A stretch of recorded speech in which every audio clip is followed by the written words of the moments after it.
ಈ ನರಸಿಂಹ ಕ್ಷೇತ್ರ ದಿವ್ಯ ಸನ್ನಿಧಾನದ ಶ್ರೀಪಾದರಾಜರ ಪದ್ಮನಾಭ ತೀರ್ಥರ ದಿವ್ಯ ಕ್ಷೇತ್ರದಲ್ಲಿ ಆಗಮಿಸಿ ತಾವು ಈ ಸಭೆಯಲ್ಲಿ ಅಧ್ಯಕ್ಷರಾಗಿ ಅಲಂಕರಿಸಿ ನಮ್ಮನ್ನು ಅನುಗ್ರಹಿಸಬೇಕು ಅಂತ ಶ್ರೀಮಠದ ಪರವಾಗಿ ಅವರಿಗೆ ಭಕ್ತಿಪೂರ್ವಕವಾದ ಪ್ರಣಾಮಗಳೊಂದಿಗೆ ಸ್ವಾಗತವನ್ನು ಕೋರ್ತಾ ಇದ್ದೇನೆ. ನಂತರದಲ್ಲಿ ಶ್ರೀ ವಿಜ್ಞಾನನಿಧಿ ತೀರ್ಥ ಶ್ರೀಪಾದಗಳವರು ಪಂಕಜನಾಭ ತೀರ್ಥ ವಿದ್ವತ್ಸಭಾ ಅಂತ ಪದ್ಮನಾಭ ತೀರ್ಥರ ವೃಂದಾವನವನ್ನು ಪ್ರತಿಷ್ಠೆ ಮಾಡಿ ಒಂದು ರೂಪದಲ್ಲಿ ಪದ್ಮನಾಭ ತೀರ್ಥರು ಸದಾ ಇಲ್ಲಿ ನೆಲೆಸಿಕೊಂಡಿದ್ದಾರೆ. ಈ ಸನ್ನಿಧಾನದಲ್ಲಿ ಅವರಿಗೆ ಅತ್ಯಂತ ಪ್ರಿಯವಾದದ್ದು ಅಪಾದ ಮೌಳಿ ಪರ್ಯಂತಂ ಗುರುಣಾಂ ಆಕೃತಿ ಸ್ಮರೆಯತ್ ಅಂತ ಗುರುಗಳ ಸ್ಮರಣೆಯನ್ನು ಮಾಡ್ತೇವೆ. ಆಕೃತಿ ಅಂದರೆ ಅವರ ವೃಂದಾವನ ಸೇವೆ ಒಂದಾದರೆ, ಆಕೃತಿ ಅಂದರೆ ಅಂದರೆ ಭಗವಂತ. ಶ್ರೀ ಪದ್ಮನಾಭ ತೀರ್ಥ ಶ್ರೀಪಾದಗಳವರು ನಮಗೆ ನೀಡಿದ್ದಾರೆ.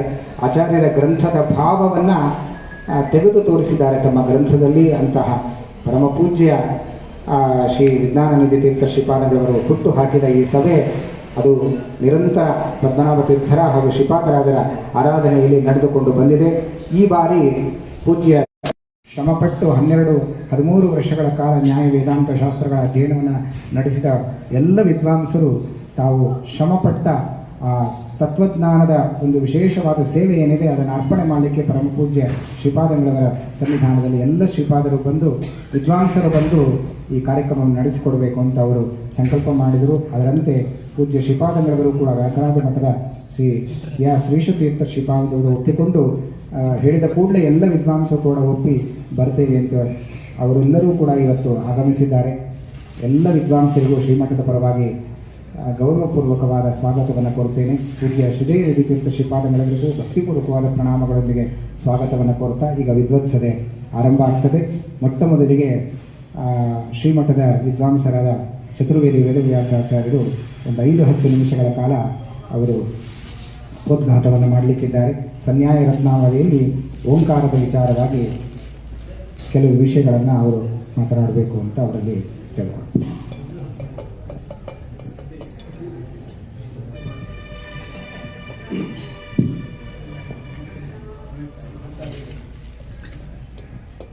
ಪರಮ ಪೂಜ್ಯರಾಗಿರತಕ್ಕಂಥ ಉದಯ ಶ್ರೀಪಾದಗಳವರ ಪಾದಾರ ಬಿಂದುಗಳಲ್ಲಿ ಭಕ್ತಿ ಆದರಪೂರ್ವಕ ನಮನವನ್ನು ಸಲ್ಲಿಸಿ ಪದ್ಮನಾಭ ತೀರ್ಥರ ಮತ್ತು ಶ್ರೀಪಾದರಾಜರ ಅವರ ನಂಟಿ ಏನಿದೆ ಅದನ್ನು ಈಗಲೇ ನಾವು ನೋಡಬಹುದಾಗಿದೆ. ಯಾಕೆಂದರೆ ವಿದ್ಯಾ ಪ್ರಾಪ್ತಿಕೃತೆ ಯತೀಶ ಮಗಮತಿ ಶ್ರೀಪಾದ ರಾಜಾಭಿನಂ ಅಬ್ದೌ 12 ವತ್ಸರಾನ್ ಎಂಬುದಾಗಿ 12 ವರ್ಷ ವ್ಯಾಸರಾಜರು ಶ್ರೀಪಾದರಾಜರ ಹತ್ರ ಪಾಠವನ್ನು ಅಧ್ಯಯನ ಮಾಡಿದರೆ ಶೃಣ್ವನ್ ಮಹೇಕ್ಷಾಗಮಂ ಎಂಬುದಾಗಿ ವಿದ್ಯಾರತ್ನಾಕರ ತೀರ್ಥ ಹೇಳ್ತಾರೆ. 12 ವರ್ಷ ಇಲ್ಲಿ ಅಧ್ಯಯನ ಮಾಡಿದ್ದು ನಾವು ಅದು ಯಾವುದು ನೋಡಿಲ್ಲ. ನಾವು ಜಾಗಗಳು ಮಾತ್ರ ಇದೆ ಅಷ್ಟೇ, ಬೃಂದಾವನಗಳು ಮಾತ್ರ ಇದೆ. ಆದರೆ ಈಗ ನಮಗೆ ಪ್ರತ್ಯಕ್ಷವಾಗಿ ವ್ಯಾಸರಾಜರ ಪ್ರತಿನಿಧಿಯಾಗಿ ವ್ಯಾಸರಾಜ ಮಠಾಧೀಶರಾದಕ್ಕಂಥ ವಿದ್ಯಾ ಶ್ರೀಪಾದಗಳವರು ನಮ್ಮ ಉಪಸ್ಥಿತಿ ಅಧ್ಯಕ್ಷರಾಗಿ ಇಲ್ಲಿದ್ದಾರೆ. ಹಾಗೆ ಶ್ರೀಪಾದರಾಜರ ಒಂದು ಪರಂಪರೆಯಲ್ಲಿ ಬಂದಿರತಕ್ಕಂಥ ಕೇಶವನಿಧಿ ತೀರ್ಥ ಶ್ರೀಪಾದಗಳವರ ಕರಕಲನ ಸಂಚಾರರಾದಂಥ ಸುಜಯನಿಧಿ ಶ್ರೀಪಾದಗಳು ಕೂಡ ಇದ್ದಾರೆ. ಇದು ನಮಗೆ ಶ್ರೀಪಾದರಾಜರು ಮತ್ತು ವ್ಯಾಸರಾಜರು ಇದ್ದ ಒಂದು ಚಿತ್ರವನ್ನು ಕಲ್ಪನೆ ಮಾಡಿಕೊಳ್ಳಿಕ್ಕೆ ನಮಗೆ ಖಂಡಿತ ಇದೊಂದು ಸಾಧನ ಆಗತ್ತೆ ಎಂಬುದಾಗಿ ತಿಳ್ಕೊಂಡು ಅವರಿಬ್ಬರು ಕೂಡ ನಮಗೆ ಸಲ್ಲಿಸಿ ಇಲ್ಲಿ ಸೇರಿರ್ತಕ್ಕಂಥ ಸಮಸ್ತ ಪಂಡಿತರು ಕೂಡ. ಯಾಕೆಂದರೆ ಪಂಡಿತರು ಅಂದರೆ ಏನು ಸುಮ್ಮನೆ ಪಂಡಿತರಾಗ್ಬಿಡುವುದಿಲ್ಲ, ಅದಕ್ಕೆಲ್ಲ ಎಷ್ಟು ಕಷ್ಟ ಎಂಬುದಾಗಿ ಅವರವರಿಗೆ ಗೊತ್ತಿರುತ್ತೆ. ಅದಕ್ಕೋಸ್ಕರವಾಗಿ ಅಂತಹ ಪಂಡಿತರೆಲ್ಲ ಸೇರಿ ಶ್ರೀಪಾದರಾಜರ ಮತ್ತು ಪದ್ಮನಾಭ ತೀರ್ಥರ ವ್ಯಾಸರಾಜರ ಒಂದು ದಿವ್ಯ ಸನ್ನಿಧಾನವುಳ್ಳಂತಹ ಈ ಜಾಗದಲ್ಲಿ ಅವರ ಗ್ರಂಥಗಳಲ್ಲಿ ಬಂದಿರತಕ್ಕಂಥ ಓಂಕಾರ ವಾದ ಏನಿದೆ ಅದನ್ನು ವಿಚಾರ ಮಾಡಲಿಕ್ಕೆ ಎಲ್ಲ ಪಂಡಿತರು ಬಂದಿದ್ದಾರೆ. ಪೂರ್ವ ಪೀಠಿಗೆಯಾಗಿ ಮೊದಲು, ಯಾಕೆಂದರೆ ನೀವೆಲ್ಲ ವಾಕ್ಯಾರ್ಥ ಮಾಡ್ತಾ ಇದ್ದೀವಿ ಅಂದರೆ ಪಾಪ ಸಂಸ್ಕೃತ ಜ್ಞಾನ ಇಲ್ಲದೆ ಇದ್ದವರು ಸುಮ್ಮನೆ ಕಣ್ಕಂಡು ಬಿಟ್ಟು ನೋಡ್ತಾ ಇರಬಾರ್ದು. ಯಾಕೆಂದರೆ ನಮ್ಮ ಉದ್ದೇಶ ಅವ್ರಿಗೂ ಕೂಡ ಒಂದು ಸ್ವಲ್ಪ ಜ್ಞಾನ ತಲುಪಿ ಅವರಿಗೆ ಅವರು ಕೂಡ ಮುಂದೆ ಭಾಗವಹಿಸಬೇಕು, ಆ ರೀತಿ ಆಗಬೇಕು, ಅದರ ರುಚಿ ಗೊತ್ತಾಗಬೇಕು. ಅದಕ್ಕೋಸ್ಕರವಾಗಿ ಸಂಕ್ಷೇಪವಾಗಿ ನಾನು ಹೇಳ್ತಾ ಇದ್ದೇನೆ. ಇನ್ನು ಮುಂದಿದ್ದಾಗಲೇ ವಾಕ್ಯಾರ್ಥ ಮೊದಲು ನಡೆಯುತ್ತೆ. ಪದವಾಕ್ಯ ಪ್ರಮಾಣಾಬ್ಧಿ ವಿಕ್ರೀಡದ ವಿಶಾರದಾಂ ಲಕ್ಷ್ಮೀ ನಾರಾಯಣ ಮುನಿ ಒಂದೇ ವಿದ್ಯಾಭವನ ಈ ವ್ಯಾಸರಾಜ ಮಾಡತಕ್ಕಂಥ ಶ್ಲೋಕ. ಹಾಗೆ ಶ್ರೀಮಧ್ವ ಸಂಸೇವನ ಲಬ್ಧ ಶುದ್ಧ ವಿದ್ಯಾಸುಧಾಂಬೋ ನಿಧಿಯೋಮದಾಯಿತು ಕೃಪಾಲವ ಪಂಕಜನಾಭದೇವತಾ ಕೃಪಾ ಲವಸ್ಯಾದ ಮೈ ನಿತ್ಯವೇಶ. ನಮ್ಮೆಲ್ಲರ ಮೇಲೆ ಅವರ ಕೃಪಾ ಲವ ಇದ್ದು ಸಾಕು. ಈಗೆಲ್ಲ ನಾವು ಇಷ್ಟೊತ್ತು ನಾವು ಪಂಚಾಮೃತದ ಅಭಿಷೇಕಾದಿಗಳು ಆ ಪೂಜೆ ನೋಡಿದ್ವಲ್ಲ, ಅದರಿಂದ ಅವರ ಒಂದು ದೃಷ್ಟಿಯಾಗಿ ಆ ವೇದಗಳನ್ನು ವಿಭಾಗ ಮಾಡಿ, ಅಂದರೆ ಭಾಷ್ಯದೀಪಿಕಾಚಾರ್ಯ ಹೇಳುವಂತೆ ಪಂಚರಾತ್ರಾಗಮ ಸಹಿತವಾಗಿ ಒಂದೇ ಆಗಿತ್ತು ಒಂದು ಕಾಲದಲ್ಲಿ. ಅದನ್ನು ರುಚಸ್ಸಮೃದ್ಧಿತ್ಯ ಋಗ್ವೇದಂ ಕೃತವಾನ್ ಪ್ರಭು ಅಂತ ಹೇಳಿದಂತೆ ಮೊದಲು ಉಪವೇದ, ಆಮೇಲೆ ಅವಾಂತರ ವೇದ ಅಂದರೆ ಅವಾಂತರ ಶಾಖೆಗಳು 24, 101, ಹಾಗೆ 12 ಮತ್ತು 1000, ಒಟ್ಟು 1137 ಶಾಖೆಗಳಾದವರು. ಆ 137 ಶಾಖೆಗಳ 1137 ಶಾಖೆಗಳನ್ನು ಕೂಡ ನಾವು ಸಂಕ್ಷೇಪ ಮಾಡಿದ್ವಿ ಅಂದರೆ ಎಷ್ಟಾಯಿತು? 7 3 10 11 12 ಆಯಿತು. ಕೂಡಿದರೆ 12 ಕೂಡಿದರೆ 2 1 3 ಆಯಿತು. ತ್ರಯೀ ನಶುತಿ ಗೋಚರ ಅಂದರೆ ಇಷ್ಟು. ಅಂದರೆ ತ್ರಯೀ ನಶುತಿ ಗೋಚರ ಅಂದರೆ 1137 ಶಾಖೆಗಳು, ಅದಷ್ಟು ಆ ಶಾಖೆಗಳು ಮಾಡಿಕೊಟ್ಟಿದ್ದಾರೆ. ನಮ್ಗೆ ಅದು ಯಾವುದು ಓದಲಿಕ್ಕೆ ಅವಕಾಶ ಇಲ್ಲ ಅಂತ ಎಲ್ಲ ಬಿಟ್ಟರೆ ನಾವು ಈಗ ನಮಗೆ ಒಟ್ಟು ಉಳಿದಿರತಕ್ಕಂಥದ್ದು 12 ಶಾಖೆ. ಮಧ್ವಾಚಾರ್ಯ ಕಾಲದ ದ್ವಿನವ ಶಾಖೆ ಬಿ 18 ಆಗೋಯ್ತಾಗ ಋಗ್ವೇದದಲ್ಲಿ 24 ಇದ್ದಿದ್ದು. ಈಗ ಋಗ್ವೇದದಲ್ಲಿ ಶಾಕರ ಮತ್ತು ಭಾಷ್ಕರ ಮತ್ತು ಸಾಂಖ್ಯಾಯನ ಅಲ್ಲದೆ ಯಜುರ್ವೇದದಲ್ಲಿ ಕೂಡ 3 ಅಥವಾ 4 ಕಾರಣವನ್ನು ಸೇರಿಸ್ಕೊಂಡ್ರೆ ಸಾಮವೇದ ಸಹಸ್ರ ಇರೋದು. ಈಗ ಅದಿರೋದು ಎರಡೇ ಇರೋದು ವಸ್ತುತ. ಮತ್ತು 3 ಇದೆ. ಒಂದು ರಾಣಾಂಗಿ ಶಾಖೆ, ಕೌತುಮ ಶಾಖೆ ಮತ್ತು ಇನ್ನೊಂದು ಜೈಮಿನಿ ಶಾಖೆ ಎಂಬುದಾಗಿದೆ. ಜೈಮಿನಿ ಶಾಖೆ ಗುಜರಾತ್ನಲ್ಲಿ ಆ ಕಡೆ ಪ್ರಸಿದ್ಧವಾಗಿರ್ತಕ್ಕಂಥದ್ದು. ಇನ್ನು ಅಥರ್ವವೇದ 12 ಶಾಖೆ ಇದೆ. ತೌದ, ಮೋದ ಇತ್ಯಾದಿಗಳು. ಈಗಿರೋದು ಎರಡೇ ನಮಗೆ. ಅದರಲ್ಲಿ ಒಂದು ಲುಪ್ತ ಪ್ರಾಯ ಆಗ್ತಾ ಇದೆ. ಒಂದು ಪೈಪುಲಾದ, ಇನ್ನೊಂದು ಶೌನಿಕೆ. ಒಟ್ಟು ಎಲ್ಲ ಸೇರಿಸಿದ್ರೆ 12 ಶಾಖೆ ಅಂತ ನಾವು ಇಟ್ಕೋಬಹುದು. ಈ 12 ಶಾಖೆ ಓದಬೇಕು ನಾವು ಅರ್ಥ. ಯಾಕೆಂದರೆ ಎಸ್ತನ್ನ ವೇದ ಕಿಮುಚ ಕನಿಷ್ಯತಿ. ವೇದ ಪ್ರತಿಪಾದ್ಯನಾದ ಪರಮಾತ್ಮನ ತಿಳ್ಕೊಂಡಿಲ್ಲ ಅಂದರೆ ಇದು ಬರೀ ರುಕ್ಕುಗಳನ್ನು ಓದಿ ಏನು ಪ್ರಯೋಜನ? ವೇದ ಭಾರಾಕ್ರಾಂತಃ ಸವೈ ಬ್ರಾಹ್ಮಣ ಗರ್ಧವ ಅಂತ ಕರೀತಾರೆ. ಬರೀ ಭಾರ ಹೊತ್ಕೊಂಡಿದ್ದು ಅಂತ ಅರ್ಥ. ಹಿಂಗಾಗಬಾರದು. ಅದಕ್ಕೆ ವೇದಿವ್ಯಾಸದೇವರು 564 ಸೂತ್ರಗಳನ್ನು ಬರೆದಿದ್ದಾರೆ. ಅದು ಇದು ಕರ್ತವ್ಯದ ರೂಪವಾದದ್ದು. ಅದು ಇಟ್ಕೊಂಡು ನಾವು ವೇದಕ್ಕೆ ಅರ್ಥ ಮಾಡಿದಾಗ ಮಾತ್ರ ಗೊತ್ತಾಗ್ತದೆ. ಇಲ್ಲೇ ಎಲ್ಲ ಅಸ್ತವ್ಯಸ್ತ ಆಗುತ್ತೆ. ಯಾಕೆಂದ್ರೆ ಮೇಲ್ನೋಟಕ್ಕೆ ಏನು ಹೇಳುತ್ತೆ ಅಂದರೆ, ಮೇಲ್ನೋಟದಲ್ಲಿ ಸೋಮೇನ ಎಡತೆ ಸಂವದತೆ, ಗಿಡಮರಗಳೆಲ್ಲೂ ಕೂಡ ವನಸ್ಪತಿಗಳು ಕೂಡ ಚಂದ್ರನ ಮಾತಾಡುವುದು ಅಂತ. ಇದು ನಮ್ಮೆಲ್ಲ ಅನುಭವಕ್ಕೆ ವಿರುದ್ಧ ಇದೆ. ಯಾವ ಗಿಡಗಳು ಮಾತಾಡುತ್ತೆ ನಾವು ನೋಡಿಲ್ಲ. ಮತ್ತು ಏನು ಅರ್ಥ ಇದಕ್ಕೆ? ಅಭಿಮಾನಿ ಅಧಿಕಾರವನ್ನು ನಾವು ಇಟ್ಕೊಂಡ್ರೆ ಮಾತ್ರ ನಮ್ಗೆ ಏನಾಗುತ್ತೆ ಅಂದರೆ ಅಲ್ಲಿ ಆಯಾಯ ವೃಕ್ಷಗಳ ವನಸ್ಪತಿಗಳ ಅಭಿಮಾನಿ ದೇವತೆಗಳು ಮಾತಾಡಿಕೊಂಡ್ರು. ಈಗ ಸರಿ ಆಯಿತು. ಹಾಗಾಗಿ ಇದು ಕರ್ತವ್ಯದ ರೂಪ ಹೇಗೆ ಅಂತ ನಮ್ಗೆ ಗೊತ್ತಾಗಿದೆ. ಹಾಗೆ 564 ಸೂತ್ರಗಳಲ್ಲಿ ಕೂಡ ವೇದಿವ್ಯಾಸ ದೇವರು ವಿಶೇಷವಾದ ಅನುಗ್ರಹವನ್ನು ಮಾಡಿ ನಮಗೆ ವ್ಯಾಖ್ಯಾನ ರೂಪದಲ್ಲಿ ಕೊಟ್ಟರು. ಅದೆಲ್ಲ ಸೂತ್ರಪ್ರಾಯ, ಅದು ನಮಗೆ ಅರ್ಥ ಆಗೋದಿಲ್ಲ. ಆದರೂ ಕೂಡ ಆ ಸೂತ್ರದಲ್ಲಿ ಏನು ಹೇಳ್ತಾ ಇದ್ದಾರೆ ಮೊದಲು ಅಂದರೆ, ಓಂ ಅಥಾತೋ ಬ್ರಹ್ಮ ಜಿಜ್ಞಾಸ. ಇಲ್ಲಿ ಬ್ರಹ್ಮ ಎಂಬತಕ್ಕಂಥ ಒಂದು ಪದ ಇದೆ. ಅವನನ್ನು ಜಿಜ್ಞಾಸೆ ಮಾಡಬೇಕು ಎಂಬುದಾಗಿ ತೈತ್ರಿ ಉಪನಿಷತ್ ಹೇಳ್ತಾರೆ. ತದ್ವಿಜಿಜ್ಞಾಸತ್ವ ತದ್ಬ್ರಹ್ಮೇತಿ. ವಿಜ್ಞಾಸೆ ಮಾಡಬೇಕು ಅಂತ ಅಲ್ಲಿ ಹೇಳ್ತಾರೆ. ಓಮಿತ್ಯೇಕಾಕ್ಷರಂ ಉದ್ಗೀತಂ ಉಪಾಸೀತ ಎಂಬುದಾಗಿ ಓಂ ಎಂಬುದಾಗಿ ಪರಮಾತ್ಮನ ಹೆಸರು ಅಂತ ಅಲ್ಲಿ ಹೇಳ್ತಾರೆ. ಯಾಕೆಂದರೆ ಓಮಿತಿ ಬ್ರಹ್ಮ ಓಮಿತಿ ದಿಗಂ ಧರ್ಮಂ ಎಂಬಲ್ಲಿ ಓಂ ಎಂಬತಕ್ಕಂಥ ಪರಮಾತ್ಮನ ನಾಮ. ಗೀತೆಗೆ ಹೇಳುವಾಗ ಕೂಡ ಓಂ ತತ್ ಸದಿತಿ ತ್ರಿವಿಧ ಬ್ರಹ್ಮಣ ಸ್ಮೃತಃ ಅಂತ ಹೇಳಿದ್ರಿಂದ ಓಂ ಮತ್ತು ಸತು ಮತ್ತು ತತು ಎಂಬತಕ್ಕಂಥದ್ದು ಪರಮಾತ್ಮನ ದಿವ್ಯ ನಾಮಗಳು. ಕಾರಕ ಉಪನಿಷತ್ ಕೂಡ ಹೇಳುವಾಗ ಓಮಿತ್ಯೇ ತತ್, ಸಂಕ್ಷೇಪವಾಗಿ ಪರಮಾತ್ಮನ ಸ್ವರೂಪ ಹೇಳೋದಾದರೆ ಯಮಧರ್ಮರಾಯ ನಚಿಕೇತನ ಹೇಳೋದು ಓಮಿತ್ಯೇ ತತ್. ಹಾಗೆ ಓಂ ಎಂಬುದು ಪರಮಾತ್ಮನ ನಾಮ. ಈಗ ಪದ್ಮನಾಭ ತೀರ್ಥರು ಏನು ಮಾಡಿದ್ದಾರೆ, ಅವರು ಭಾರಿ ಸಂಕ್ಷೇಪ ಅದನ್ನು ಜೆರಾಕ್ಸ್ ಮಾಡ್ಕೊಂಡು ಬಂದಿದ್ದಾರೆ ಆಚಾರ್ಯರನ್ನ. ಅಂದರೆ ಆ ಭಾಗದಲ್ಲಿ ನಮಗೆ ಪಂಡಿತರು ಗೊತ್ತಾಗ್ಬೋದು. ಆದರೆ ಆ ಕಾಲದಲ್ಲಿ ಯಾವ ಪಂಡಿತರಿದ್ದವರು ಪದ್ಮನಾಭ ತೀರ್ಥರು ಹೇಳ್ತಕ್ಕಂಥ ಅಂಶವನ್ನು ಅರ್ಥ ಮಾಡ್ಕೊಳ್ತಕ್ಕಂಥ ಕೆಪಾಸಿಟಿ ಅವ್ರಿಗಿತ್ತು. ಅದು ನಮ್ಗೆ ಸರಿ ಹೋಯಿತು. ಆದರೆ ಟೀಕಾರ ಯಾಕೆ ಬೈಬೇಕಾಗಿತ್ತು ಎಂಬ ಪ್ರಶ್ನೆ ಬಂದರೆ, ಈಗ ನಮ್ಮಂಥವರಿಗೆ ಅವರ ವ್ಯಾಖ್ಯಾನ ಏನಿದೆ, ಟೀಕಾರ ನ್ಯಾಯಸುಧ ಎಂಬತಕ್ಕಂಥದ್ದು ವ್ಯಾಖ್ಯಾನ ಇದ್ದರೆ ನಮಗೆ ಗೊತ್ತಾಗುತ್ತೆ ಅಷ್ಟೇ ಹೊರತಾಗಿ ಇಲ್ಲೇ ಗೊತ್ತಾಗೋದಿಲ್ಲ. ಹಾಗಾಗಿ ಈಗ ಪದ್ಮನಾಭ ತೀರ್ಥರ ವಾಕ್ಯಗಳನ್ನು ಓದ್ರಿ ಮೊದಲು ನಮಗೆ ಅರ್ಥ ಆಗ್ಬೋದು. ಯಾಕೆ ಸುಧಾ ಓದಿದ್ರೆ ಗೊತ್ತಿರುತ್ತೆ. ಆದರೆ ಮೊದಲು ಇದ್ದಕ್ಕಿದ್ದಾಗ ಹೋದಾಗ ಅಷ್ಟು ಬೇಗ ಅರ್ಥ ಆಗೋದಿಲ್ಲ. ಸುಧಾ ಓದ್ಬಿಟ್ಟು ಪದ್ಮನಾಭ ತೀರ್ಥ ಇದಕ್ಕೆ ಹೋಗ್ರಿ, ಅದು ಸ್ಪಷ್ಟ ಅರ್ಥ ಆಗುತ್ತೆ. ಅಂದರೆ ಅದು ವ್ಯಾಖ್ಯಾನ ಇದ್ದಾಗಿದೆ. ನ್ಯಾಯಸುಧ ಎಂಬತಕ್ಕಂಥದ್ದು ಪದ್ಮನಾಭ ತೀರ್ಥರ ಸಂನ್ಯಾಯ ರತ್ನಾವಳಿಗೆ ವ್ಯಾಖ್ಯಾನ ಇದ್ದಂತೆ ಇದೆ. ಅಂದರೆ ಆ ರೀತಿಯಾಗಿ ಟೀಕಾರಾಯರು ಬರೆದು ಪ್ರಾಚೀನ ಟೀಕಾಕಾರ ಆಗತಕ್ಕಂಥ ಪದ್ಮನಾಭ ತೀರ್ಥರನ್ನು ನಮ್ಮ ಟೀಕಾರಾಯರು ತಮ್ಮ ಗ್ರಂಥದಲ್ಲಿ ಸ್ತೋತ್ರ ಮಾಡ್ತಾರೆ. ರಮಾನಿವಾಸೋಚಿತ ವಾಸಭೂಮಿ ಸಂನ್ಯಾಯ ರತ್ನಾವಳಿ ಜನ್ಮಭೂಮಿ ವೈರಾಗ್ಯ ಭಾಗ್ಯೋ ಮಮ ಪದ್ಮನಾಭ ತೀರ್ಥಾಮೃತಾಬ್ಧಿ ಭವತಾದ್ ವಿಭೂತೈ ಅಂತ ರಾಘವೇಂದ್ರ ವಿಜಯರು ಹೇಳುವಾಗ ಪದ್ಮನಾಭ ತೀರ್ಥರು ಒಂದು ಏನು ಅನ್ಕೊಂಡಿದ್ದೀರಿ, ಛನ್ನೋಯವನ್ಯ ಪ್ರತಿಪಾದನೆಯನ್ನ ಅಂತ.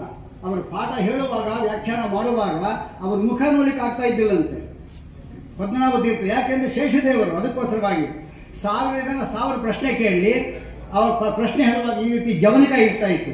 ಅಂದರೆ ಗುರುಗಳು ಅಲ್ಲಿ ಶಿಷ್ಯರು ಹೊರಗಡೆ ಪ್ರಶ್ನೆ ಕೇಳೋರು.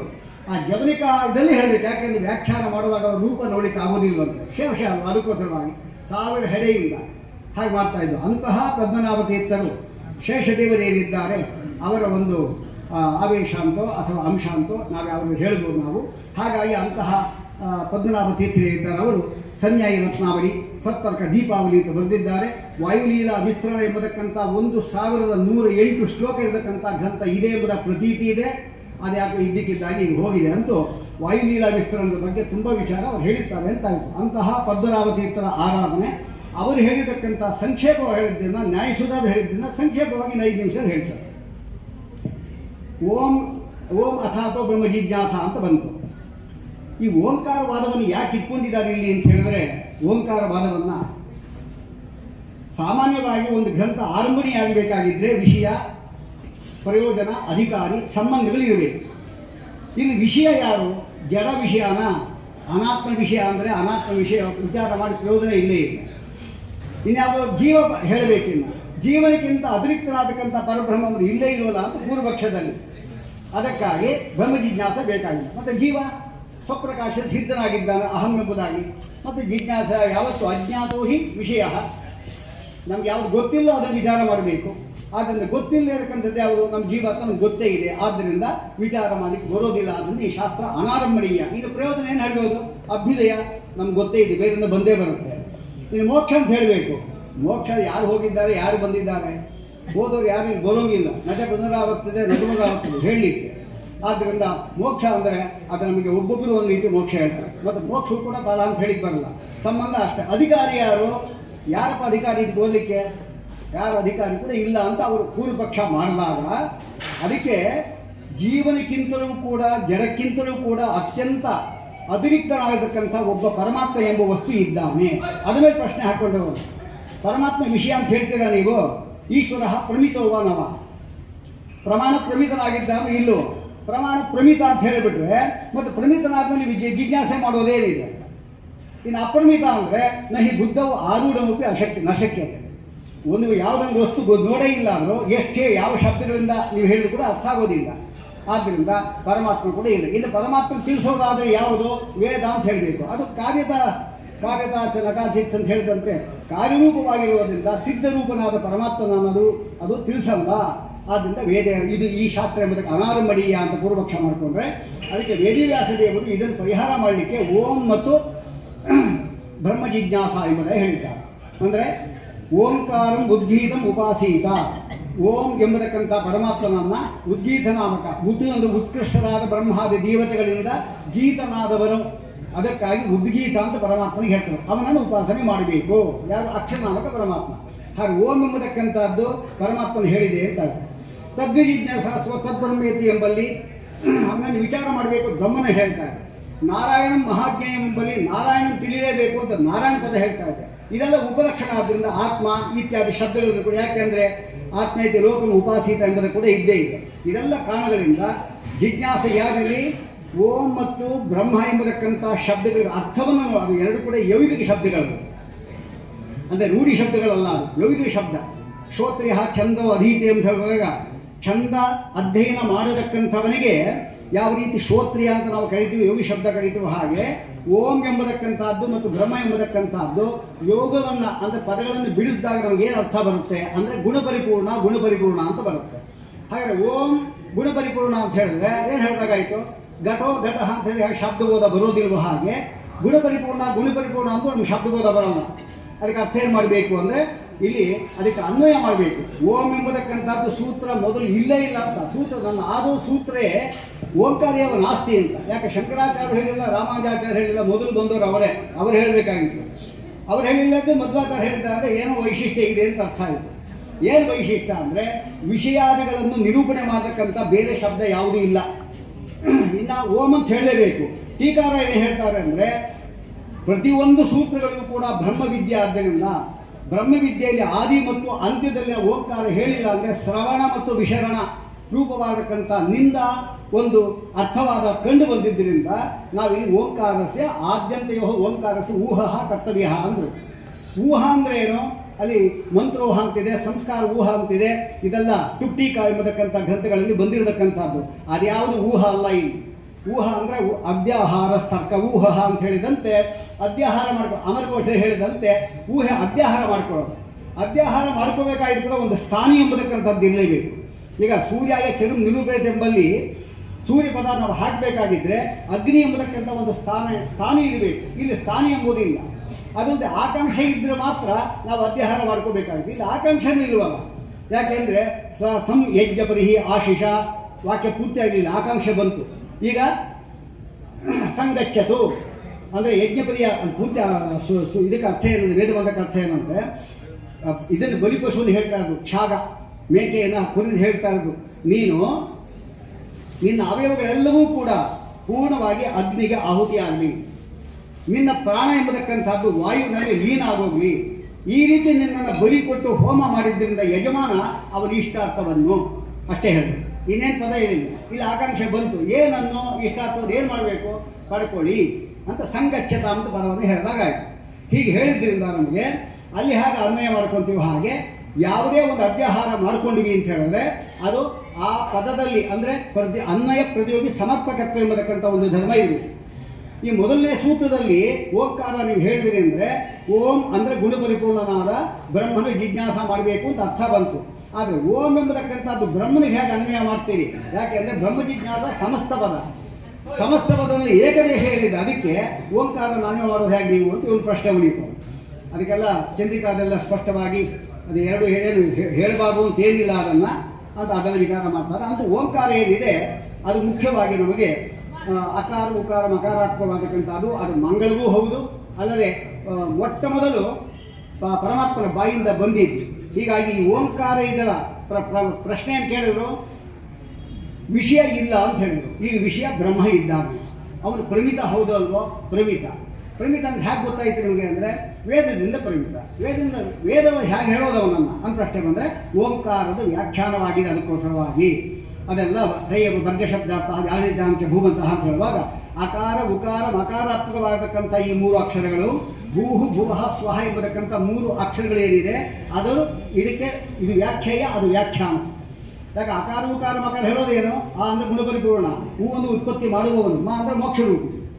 ಭೂಹು ಭುವಃ ಸ್ವಹ ಅಂದರೆ ಏನು? ಭೂಹ್ ಅಂದರೆ ಭೂ ಬಹವು ಬಹುತ್ವ ನಾವು ಪೂರ್ಣತ್ವ ಅದು ಹೇಳಿದಾಗ. ಆಮೇಲೆ ಭುವಃ ಅಂದರೆ ಏನು? ಭಾವೇತಿ ಸ್ವ ಉದರಸ್ಥಂ ಬಹಿರ್ ನಿರ್ಗಮಯತಿ ಇತಿ ಭುವಃ ಅಂದರೆ ಉತ್ಪತ್ತಿ ಮಾಡುವುದು ಅಂತ ಆಯಿತು. ಸ್ವಹ ಅಂದರೆ ಸುತ್ವ ಅಥವಾ ಸುಖರೂಪತ್ವ ಸ್ವಹ, ಸುಖರೂಪಿ ಪರಮಾತ್ಮ. ಇದನ್ನೇ ಗಾಯತ್ರಿ ಹೇಳುತ್ತೆ. ಗಾಯತ್ರಿಯ ಅರ್ಥವನ್ನು ಏನು ವ್ಯಾಖ್ಯಾನ ಅಂದರೆ ಪುರುಷೂಕ್ತ. ಮೂರು ವರ್ಗ ಇದೆ ಪುರುಷೂಕ್ತದಲ್ಲಿ. ಅದರಲ್ಲಿ ಮೊದಲನೇ ವರ್ಗ ಏನು ಹೇಳುತ್ತೆ? ಸಹಸ್ರಾಶೀಷ ಪುರುಷ ಅಂದರೆ ಅವರ ಅನಂತತ್ವಕ್ಕೆ ಉಪಯುಕ್ತವಾಗಿರ್ತಕ್ಕಂಥ ಎಲ್ಲ ಧರ್ಮಗಳು ಹೇಳ್ತಾರೆ. ಅದು ತಸ್ಮಾತ್ ಯಜ್ಞಾತ್ ಸರ್ವಭೂತಃ ಸಂವೃತ ಪುರುಷದಾಜ್ಞಂ, ಉಭಯ ಹಲ್ಲುಗಳು ಉಳ್ಳಂತಹ ಪ್ರಾಣಿಗಳು ಹುಟ್ಟಿದವೋ ಇದೆಲ್ಲ ಬಂತು. ಆಮೇಲೆ ಇಂತಹ ಒಂದು ಯಜ್ಞ ಇದಲ್ಲ, ಮಾನಸಿಕ ಯಜ್ಞದಿಂದ ಬ್ರಹ್ಮಾದಿ ದೇವತೆಗಳು ಪರಮಾತ್ಮ ಉಪಾಸನೆ ಮಾಡಿದ್ರೆ ಮೋಕ್ಷವನ್ನು ಹೊಂದಿದ್ರು. ಆ ಮೂರು ಅಕ್ಷರ ಹೇಳಿದ್ದಲ್ಲೇ ವ್ಯಾಹೃತಿ ಪ್ರಣವಾರ್ಥ ವ್ಯಾಹೃತಿಯ ಅದರ ವ್ಯಾಖ್ಯಾನ ಏನಿದೆ ಅದು ಗಾಯತ್ರಿ, ತತ್ವ ಸವಿತು ವರೇಣ್ಯಂ ಇತ್ಯಾದಿಗಳು. ಅದರ ಮೂರು ವರ್ಗ, ಮೂರು ವರ್ಗದಲ್ಲಿ ಮೂರು ವೇದಗಳು. ಆದ್ದರಿಂದ ಅಗ್ನಿಮೀಡೆ ಆ ಉ ಮ. ಅಗ್ನಿಮೀಡೆ ಅಂತ ಬರುವಾಗ ಮೊದಲನೇದು ಅಕಾರ ಬರುತ್ತೆ, ಅಗ್ನಿಮೀಡೆ. ಅಲ್ಲಿ ಆ ಓಂಕಾರದಲ್ಲಿ ಅಂದರೆ ಓಂಕಾರದ ನೇರ ವ್ಯಾಖ್ಯಾನ ವೇದ ಅಲ್ಲ, ಅದು ಟೀಕಾರ ಒಪ್ಪಲ್ಲ ಅದನ್ನು. ಯಾಕೆ ಓಂಕಾರ ಎಂಬತಕ್ಕಂಥದ್ದು ವ್ಯಾಹೃತಿ, ಅದು ವಿವರಣೆ ಮಾಡುತ್ತೆ. ವ್ಯಾಹೃತಿಯನ್ನು ಗಾಯತ್ರಿ ವಿವರಣೆ ಮಾಡುತ್ತೆ. ಗಾಯತ್ರಿ ಪುರುಷೂಕ್ತವನ್ನು, ಪುರುಷೂಕ್ತ ಸಕಲ ವೇದಗಳು. ಆದ್ದರಿಂದ ಆ ಉ ಮಾ ಅಂತ ಹೇಳುವಾಗ ಆ ಎಂಬತಕ್ಕಂಥದ್ದು ಅಗ್ನಿಮೇಲೆ ಪುರೋಹಿತ, ಅದು ಮುಗಿಯೋದಲ್ಲಿ ಗೊತ್ತ ಕಡೆಗೆ ಋಗ್ವೇದದಲ್ಲಿ ಮುಗಿಯೋದು. ಸಮಾನೀವ ಆಟೋತಿ ಸಮಾನ ಹೃದಯಾನಃ ಸಮಾನ ವಸ್ತುವೋ ಯಥಾ ವಸ್ತುತಃ ಸಾತಿ. ಈಗ ಮುಗಿಯುತ್ತದು, ಎದುರೇ ಶುರು ಆಗುತ್ತೆ. ಇಷೇತ್ವೋರ್ಜೇತ್ವ ವಾಯವಸ್ತು ಪಾಯವಸ್ತ ದೇವೋ ವತ್ಸವಿಕಾ ಅಂತ ಅದು ಮುಗಿಯೋದಲ್ಲಿ ಗೊತ್ತಾ. ಸಮುದ್ರೋ ಬಂಧು ಹೂ ಮುಗಿಯುತ್ತೆ. ಓಂ ಭೂ ಹೂ ಅಂತ ಸಾವೇದ ಶುರು. ಆದ್ದರಿಂದ ಸಮಸ್ತ ವೇದಗಳು ಕೂಡ ಓಂಕಾರ ಪ್ರತಿಪಾದ್ಯನಾದ್ರಿಂದ ಪರಮಾತ್ಮ, ಸಮಸ್ತ ವೇದಗಳೂ ಕೂಡ ಪರಮಾತ್ಮನನ್ನ ಹೇಳ್ತಾ ಇದೆ. ಆದ್ದರಿಂದ ಪರಮಾತ್ಮ ಹೇಳಿದ ಬೇರೆ ದೇವತೆ ಹೇಳ್ತಾ ಇಲ್ಲ ಅಂತಲ್ಲ, ಪರಮ ಮುಖ್ಯ ವೃತ್ತಿಯಿಂದ ಪರಮಾತ್ಮನನ್ನ, ಪರಮ ಮುಖ್ಯ ವೃತ್ತಿಯಿಂದ ಪರಮಾತ್ಮನನ್ನು ಹೇಳಿರತಕ್ಕಂಥದ್ದೇನು, ಅದನ್ನು ಬಿಟ್ಟು ವೇದಗಳೇನಿದೆ ಯಾವುದು ಲಕ್ಷ್ಮೀಯಾದಿಗಳಿದ್ದಲ್ಲ ಅದರಿಂದ ಪ್ರತಿಪಾದ್ಯ ಲಕ್ಷ್ಮೀ ಆಗ್ತಾ.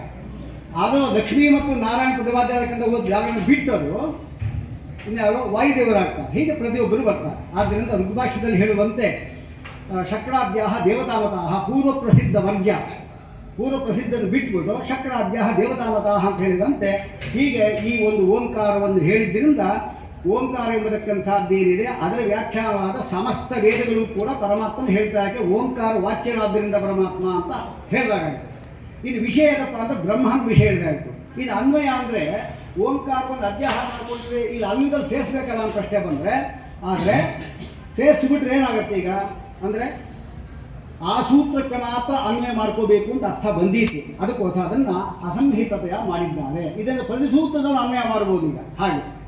ಆದರೆ ಅನ್ವಯ ಮಾಡೋದಾದರೆ ಈ ಅನ್ವಯದ ಅರ್ಥ ಇದಲ್ಲ, ಪ್ರತಿಯೋಗಿ ಸಮರ್ಪಕತ್ವ ಅದು ಎಲ್ಲ ಸೂತ್ರಗಳಲ್ಲಿ ಬರಲ್ಲ. ಜನ್ಮಾದ್ಯಸ್ತ್ರದಲ್ಲಿ ಏನು ಹೇಳ್ತೀರಿ ನೀವು ಅಲ್ವಾ? ಹಾಗೆ ಆಯಿತು. ಮೊದಲನೇ ಸೂತ್ರದಲ್ಲಿ ಮಾತ್ರ ಇದು ಅನ್ವಯ ಸಮರ್ಪಕತ್ವ ಇದೆ, ಅಲ್ಲದೆ ಓಂಕಾರ ಮಂಗಳಾಚರಣೆ ರೂಪದಲ್ಲೂ ಆಯಿತು. ಇನ್ನು ಎರಡನೇದು ಏನು ಬರುತ್ತೆ ಅದರಲ್ಲಿ ವಿಶೇಷವಾಗಿ ಅದೆಲ್ಲ ಅದೃಷ್ಟಾರ್ಥ ಅಂತ ಹೇಳ್ತಾರೆ. ಇನ್ನು ಪದ್ಮನಾಭ ತೀರ್ಥರ ಒಂದು ರೀತಿ ಬೇರೆ ಹೇಳ್ತಾರೆ. ಅಂದರೆ ಏನು? ಪೃಥಗ್ ಓಂಕಾರ ಉಚ್ಚಿರ್ತವ್ಯ ವೇದಿತವ್ಯ ಅಂದು. ಪೃಥಗ್ ಓಂಕಾರ ಅಂದರೆ ಏನು? ಸೂತ್ರವನ್ನು ಬಿಟ್ಟು ಪ್ರತ್ಯೇಕವಾಗಿ ಓಂಕಾರ ಹೇಳಬೇಕು ಅಂತ. ಅವರ ಪ್ರಕಾರ ಓಂ ನಮೋ ನಾರಾಯಣಾಯ ಅಂತ ಹೇಳುವಾಗ ಯಾವ ರೀತಿ ನಾರಾಯಣಾಯ ಅಂತ ಹೇಳಿದ್ರೆ 7 ಅಕ್ಷರ ಆಯಿತು. ಓಂ ಎಂಬತಕ್ಕಂಥದ್ದೇನಿದೆ ಅದು ಸೇರಿಸ್ಕೊಂಡ್ರೆ 8 ಆಗೋದು, ಇಲ್ಲ ಅದಾಗೋದೇ ಇಲ್ಲ. ಹಾಗೆ ಅದಕ್ಕೆ ಆದ್ಯಂತದಲ್ಲಿ ಹೇಳಬೇಕಲ್ಲ ಶ್ರವಣ ವಿಸರಣ ಪರಿಹಾರಕ್ಕಾಗಿ. ಹಾಗೆ ಓಂ ಓಂ ಅಥವಾ ಬ್ರಹ್ಮ ಜಿಜ್ಞಾಸ ಓಂ ಅಂತ ಹೇಳಬೇಕು. ಇಲ್ಲಿ ಮೊದಲನೇದೇನಿದೆ ಅದು ಅದೃಷ್ಟಾರ್ಥ, ಅಂದರೆ ದೋಷ ಪರಿಹಾರ ಮಾಡತಕ್ಕಂಥದ್ದು. ಇನ್ನು ಓಂ ಎಂಬತಕ್ಕಂಥದ್ದೇನಿದೆ ಅದು ಅನ್ವಯ ವಾಚಕ, ಅಂದರೆ ಏನು? ಅನ್ವಯ ಸಮರ್ಪಕತ್ವ ಕೂಡ ಇದರಲ್ಲಿ ಇದೆ. ಯಾಕೆಂದರೆ ಅಥ ಅಧಿಕಾರ ಸಿದ್ಧನಂತರಂ ಅತಃ ಪರಮಾತ್ಮನಃ ಪ್ರಸಾದಾತ್ ಮೋಕ್ಷರೂಪ ಫಲಸದ್ಭಾವಾತ್ ಬ್ರಹ್ಮ ಜಿಜ್ಞಾಸ ಬ್ರಹ್ಮ ಕರ್ಮಕ ಜಿಜ್ಞಾಸ ಕರ್ತವ್ಯ. ಬ್ರಹ್ಮ ಅಂದರೆ ಎಂಥವನು? ಓಂ ಗುಣಪರಿಪೂರ್ಣಕ್ಕೆ ಬ್ರಹ್ಮಣಃ ಕರ್ತವ್ಯ. ಇವನು ಗುಣಪರಿಪೂರ್ಣ ಓಂ ಅಂದರು, ಇವನು ಗುಣಪರಿಪೂರ್ಣ ಹೇಗೆ ತೀರ್ಮಾನ ಆಗೋದು ಅಂದರೆ ಅದು 2 ಯೋಗದೂಟಿ ಶಬ್ದ ಆದ್ದರಿಂದ ಎರಡನ್ನು ಕೂಡ ಇಟ್ಕೋಬಹುದು. ಅಂದರೆ ಓಂ ಎಂಬುದಕ್ಕಂತ ನೀವು ವಿಶೇಷ ಮಾಡಿದ್ರೆ ಓಂ ಪರಮಾತ್ಮನ ಗುಣಪರಿಪೂರ್ಣ ಜಿಜ್ಞಾಸ ಮಾಡ್ಬೋದು ಅಂತ ಆಯಿತು. ಬ್ರಹ್ಮ ಎಂಬತಕ್ಕಂಥದ್ದನ್ನು ನೀವು ವಿಶೇಷ ಅಂತ ಮಾಡಿಕೊಂಡ್ರೆ ಆಗ ಓಂಕಾರ ವಿಶೇಷ ಆಗುತ್ತೆ. ಓಂಕಾರ ವಿಶೇಷ ಮಾಡಿಕೊಂಡ್ರೆ ಅದು ಬ್ರಹ್ಮ ಎಂಬುದು ವಿಶೇಷ ಆಗುತ್ತೆ. ಆದ್ದರಿಂದ ಹೀಗೆ ಜಿಜ್ಞಾಸ ಮಾಡಬೇಕು ಎಂಬುದಾಗಿ ಇಷ್ಟಾಂಶಗಳನ್ನು ಹೇಳಿದ್ದಾರೆ ಪದ್ಮನಾಭ ತೀರ್ಥರ ಬಗ್ಗೆ. ಮತ್ತು ನ್ಯಾಯ ಸುಧಾದಲ್ಲಿ ಬರತಕ್ಕಂಥ ವಿಚಾರಗಳು, ಇನ್ನು ಭಾಷ್ಯದೀಪಿಕಾದಲ್ಲಿ ಎಲ್ಲ ಸಂಗ್ರಹ ಮಾಡಿ ಹೇಳ್ತಕ್ಕಂಥ ಅಂಶಗಳೆಲ್ಲವೂ ಕೂಡ ಇಲ್ಲಿ ಇದೆ. ಅದರ ಬಗ್ಗೆ ಈಗ ವಿಚಾರ ನಡೆಯುತ್ತೆ. ಅದು ಯಥಾಶಕ್ತಿ ಯಥಾರ್ಥಗಳಲ್ಲಿ ಇಲ್ಲಿಂದ ಅನುಗ್ರಹ ಮಾಡಿ. ವೇದವ್ಯಾಸಾಚಾರ್ಯರಿಗೆ ಧನ್ಯವಾದಗಳನ್ನು ಸಮರ್ಪಣೆ ಮಾಡುತ್ತಾ, ವ್ಯಾಸತೀರ್ಥ ವಿದ್ಯಾಪೀಠದ ಪರಮ ಪೂಜ್ಯ ಶ್ರೀಶತೀರ್ಥ ಶ್ರೀಪಾದಂಗಳವರ ಶಿಷ್ಯನಾದ ಸುಘೋಷ ಅನ್ನುವ ವಿದ್ಯಾರ್ಥಿ ಚಂದ್ರಿಕೋಕ್ತ ರೀತಿಯ ಓಂಕಾರದ ಬಗ್ಗೆ ಅನುವಾದವನ್ನು ಮಾಡಲಿಕ್ಕಿದ್ದಾನೆ. 5-10 ನಿಮಿಷಗಳಲ್ಲಿ ಅನುವಾದವನ್ನು ಮಾಡಿ ಗುರುಗಳಿಗೆ ಅರ್ಪಣೆ ಮಾಡಬೇಕು ಅಂತ ಅವನಲ್ಲಿ ಕೇಳ್ಕೊಳ್ತೀನಿ. ಶ್ರೀ ಗುರುಭ್ಯೋ ನಮಃ. ಹರಿ ಓಂ. ಶ್ರೀಮಧ್ವ ಸಂಸೇವನಲಬ್ಧ ಶುದ್ಧ ವಿದ್ಯಾ ಸುಧಾಂಬೋನಿತಯೋ ಮಲಾಯೇ ಕೃಪಾಲವಃ ಪಂಕಜನಾಭತೀರ್ಥಾಃ ಕೃಪಾಲವಸ್ಯಾಮೈ ನಿತ್ಯಮೇಷಾಂ. ಶ್ರೀ ಗುರುಭ್ಯೋ ನಮಃ. ಚಂದ್ರಿಕಾಯಾಂ संन्यायरत्नावल्याः अभिप्रायः निरूपितः, आशयः निरूपितः. सः किञ्चित् अनूद्यते. संन्यायरत्नावली तु ओंकारस्तु पृथगुच्चारितो वेदितव्यः न अथशब्दवत् सूत्रोपनिबद्धः इति वर्तते. तस्य आशयः चन्द्रिकायां प्रथमतः तस्य अभिप्रायः कः इत्युक्तौ ओंकारस्य सूत्र अवयवत्वं नास्ति, किन्तु तस्य पृथक्त्वमेव वर्तते इति उक्तम्. यदि एवं चेत् अनुव्याख्याने ओतत्ववाची ह्योङ्कारः इत्यादिना ओङ्कारस्य व्याख्यानं कृतं. यद् व्याख्यायते तद् सूत्रावयवमेव स्यात्.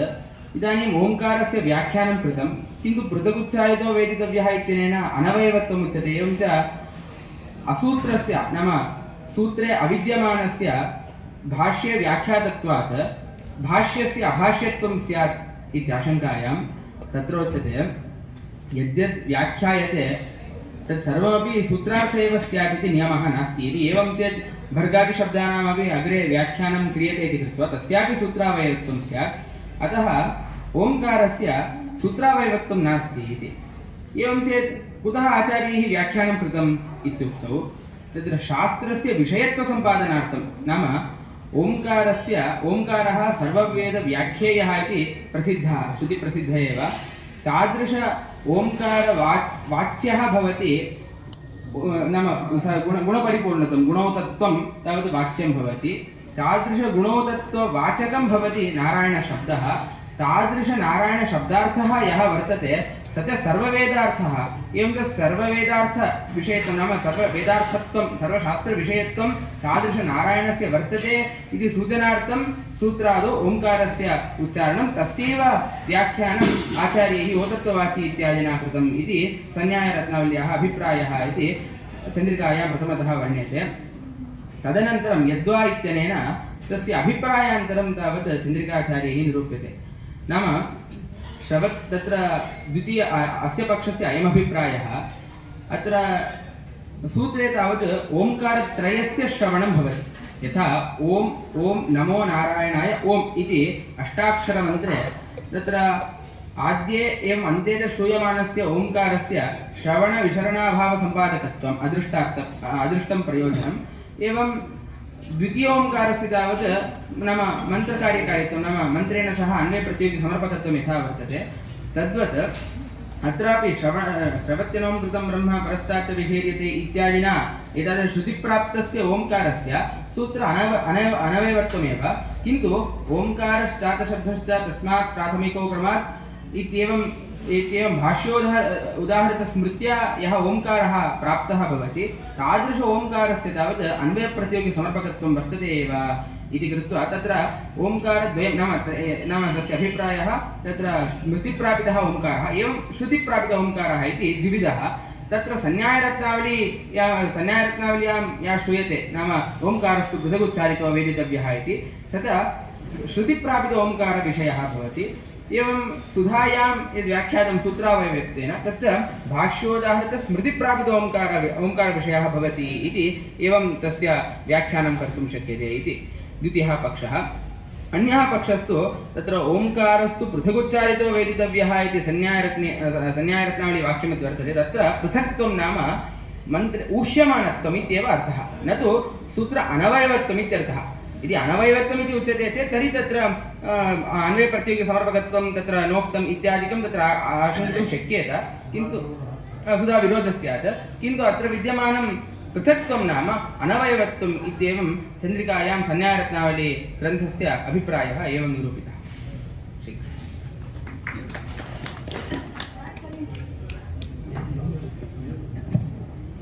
ಸುಘೋಷ ಅನ್ನುವ ವಿದ್ಯಾರ್ಥಿ ಬಹಳ ಸುಂದರವಾಗಿ ಅಲ್ಪ ಸಮಯದಲ್ಲಿ ಓಂಕಾರದ ಬಗ್ಗೆ ಅನುವಾದವನ್ನು ನಡೆಸಿಕೊಟ್ಟಿದ್ದಾನೆ. ಆ ವಿದ್ಯಾರ್ಥಿಗೆ ವಿಶೇಷ ಅಭಿನಂದನೆಗಳನ್ನು ಸಮರ್ಪಣೆ ಮಾಡ್ತಾ, ಈಗ ವೀರನಾರಾಯಣಾಚಾರ್ಯರು ಹಾಗೂ ಅನೇಕ ವಿದ್ವಾಂಸರು, ರಾಮವಿಠಲಾಚಾರ್ಯರು ಮೊದಲಾದ ಎಲ್ಲ ವಿದ್ವಾಂಸರು ನೆರೆದಿದ್ದಾರೆ. ಎಲ್ಲರ ಹೆಸರು ಹೇಳಲಿಕ್ಕೆ ಸಮಯ ಇಲ್ಲ, ಆದ್ದರಿಂದ ಎಲ್ಲ ವಿದ್ವಾಂಸರು ಕೂಡ ಈಗ ಆ ಓಂಕಾರದ ಬಗ್ಗೆ ಚರ್ಚೆ ನಡೆಸಲಿಕ್ಕಿದ್ದಾರೆ. ಎಲ್ಲ ಶ್ರೋತೃಗಳು ಕೂಡ ಸಹಕರಿಸಬೇಕು ಅಂತ ಕೇಳ್ಕೊಳ್ತೀನಿ. ಮಾತರಿಶ್ವಾಚಾರ್ಯರು ಉಪೋದ್ಘಾತವನ್ನು ನಡೆಸಬೇಕು.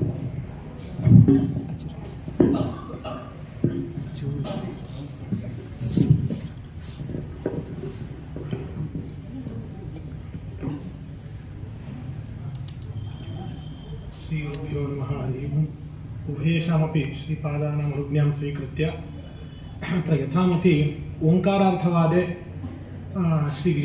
विजयेन्द्रतीर्थश्रीपादैः यदुक्तं तत् संगृह्य अहम् अनुवादं करोमि। समयाभावात् संगृह्य एव वदामि। तत्र चन्द्रिकोक्तदिशा अत्र सूत्रावयवत्वम् ओङ्कारस्य स्वीकर्तव्यमेव, तत्र विवादो नास्ति। तदनुसारेणैव संन्यायरत्नावल्याः व्याख्यानं कर्तव्यम्। अत्रापि संन्यायरत्नावली विरोधमाशङ्क्य चन्द्रिकायां यथा अस्ति तथैव समाधानं।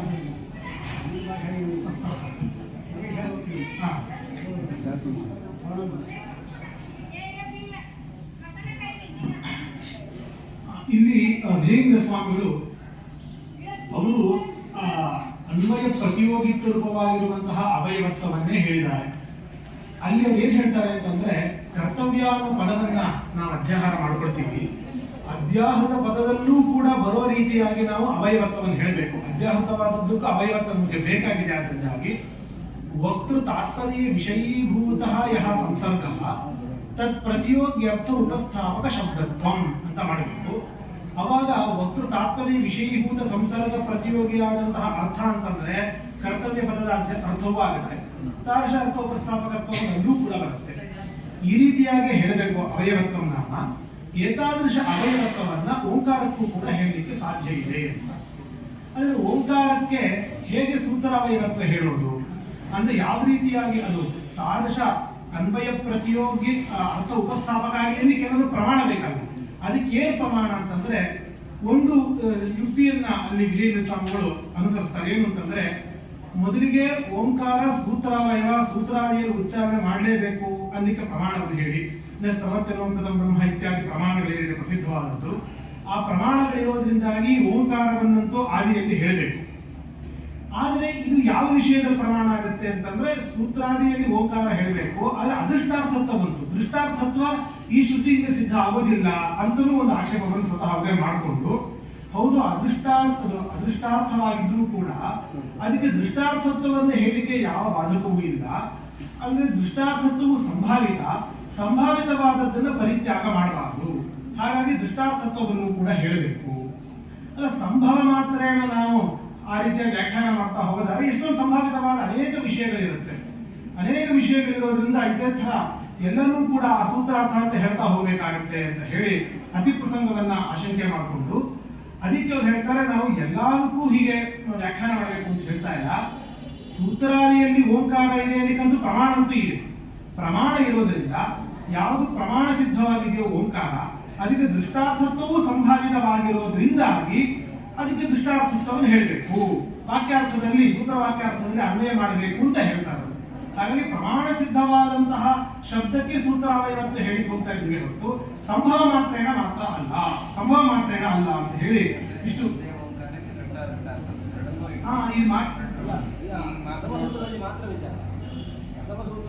ಪ್ರಥಮ ಆದ್ಯ ಓಂಕಾರ ಅಂತಿಮ ಓಂಕಾರಗಳಿಗೆ ಕೇವಲ ಅದೃಷ್ಟಾರ್ಥ. ಹೌದೌದು.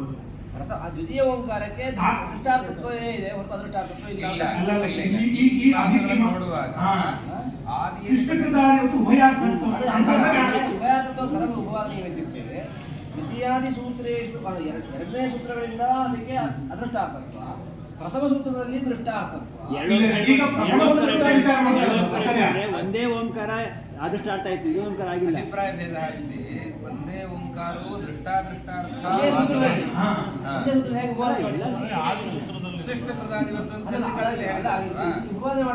ಇಲ್ಲಿ ವಿಚಾರ ಬಂದಿರೋದು ಆದಿಸೂತ್ರಾವಯವ ಹೌದು ಇಲ್ಲ ಅಂತಲೇ ವಿಚಾರ ಬಂದಿರೋದು. ವಾಕ್ಯಾರ್ಥದ ಅನ್ವಯ ಅಂತಂದ್ರೆ ಆದಿಸೂತ್ರ ಸಂಬಂಧ ಯಾವ ಓಂಕಾರಕ್ಕೆ ದೃಷ್ಟಾರ್ಥತ್ವ ಇದೆಯೋ ಅದಕ್ಕೆ ಅದೃಷ್ಟಾರ್ಥತ್ವ ಹೇಗೆ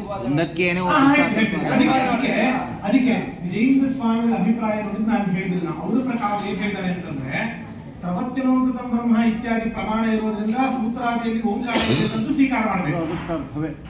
ಹೌದು, ಅದೃಷ್ಟಾರ್ಥತ್ವ ಗೊತ್ತಾಗ್ತಾ ಇದೆ. ಟೀಕಾಚಾರ್ಯ ಏನ್ ಮಾಡಿದ್ದಾರೆ ಹೊಸ ಅಲ್ಲಿ ಅಂದ್ರೆ ಉಳಿದ ಸೂತ್ರಗಳಲ್ಲಿ ಯಾವ ಓಂಕಾರ ಇದೆಯೋ ಅದು ಅದೃಷ್ಟಾರ್ಥ.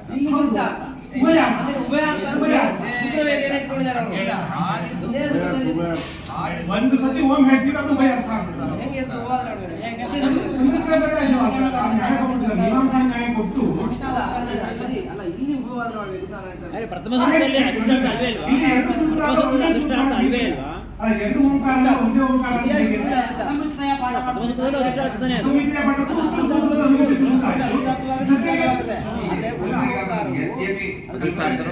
ಹೇಗೆ ಅಂತ ಅವರು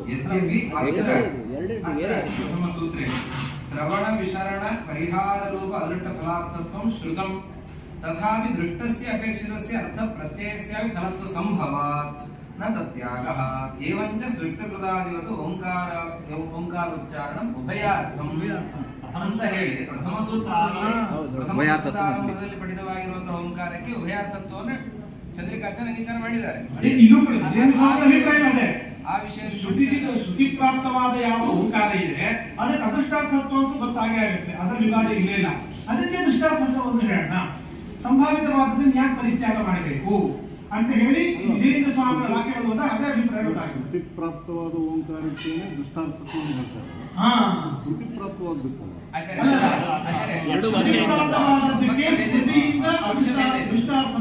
ಪಕ್ಷಭೇದ ಇದೆ. ಇಲ್ಲಿ ಸಂನ್ಯಾಯ ರತ್ನಾವಲಿಯ ಸ್ಪಷ್ಟತೆಯನ್ನು ಕೊಡುವಾಗ ಚಂದ್ರಿಕಾಚಾರ್ಯರು ಯದ್ವಾಂತ ಪಕ್ಷಾಂತರವನ್ನು ಏನು ಆರಂಭ ಮಾಡ್ತಾರೆ. ಮೊದಲನೇ ಯದ್ವಾಂತ, ಎರಡನೇ ಯದ್ವಾಂತ. ಮೊದಲನೇ ಯದ್ವಾಂತ ಅನ್ನುವ ಪಕ್ಷದಲ್ಲಿ ಅಲ್ಲಿ ಆದಿಯಲ್ಲಿ 2 ಓಂಕಾರಗಳಿವೆ ಅಂತ ವಾದ. ಆದ್ದರಿಂದ ಕೊನೆಯ ಪಕ್ಷ ಆದಿಯಲ್ಲಿ ಓಂಕಾರ ದ್ವಯ, ಓಂಕಾರ ದ್ವಯ, ಅದರಲ್ಲಿ ಇದು ಆ ಪಕ್ಷ ಅಲ್ಲ.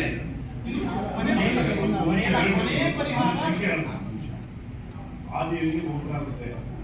ಮೊದಲ ಓಂಕಾರ ಶ್ರುತಿ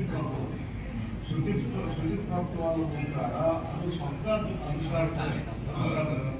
ಎರಡನೇ ಓಂಕಾರ ಸ್ಮೃತಿ ಪ್ರಾಪ್ತವಾದ ಓಂ ಅಥ ಅಥ ಅಥವಾ ಶಬ್ದಗಳು ಕ್ರಮಿಕವಾಗಿ ಭಗವಂತನ ಬಾಯಿಗೆ ಬಂದಿರೋದ್ರಿಂದ ಆ ಮೂರನ್ನ ಸೂತ್ರದ ಆದಿಯಲ್ಲಿ ಹೇಳಲೇಬೇಕು, ಅನಿವಾರ್ಯ.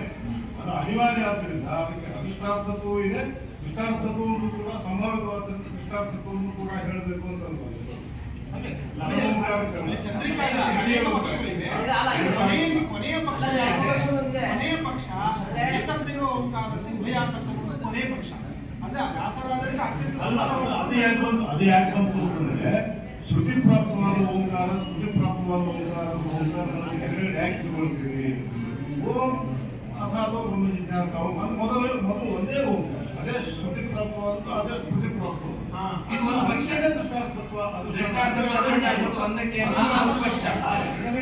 ಎರಡನೇ ಪಕ್ಷದಲ್ಲಿ ಎರಡು ಓಂಕಾರ ಪಕ್ಷದಲ್ಲಿ ದುಷ್ಟಾರ್ಥತ್ವ ಅದೃಷ್ಟಾರ್ಥತ್ವ ಎರಡನೇ ಓಂಕಾರ, ಆದಿಯಲ್ಲಿರುವ ಎರಡನೇ ಓಂಕಾರ.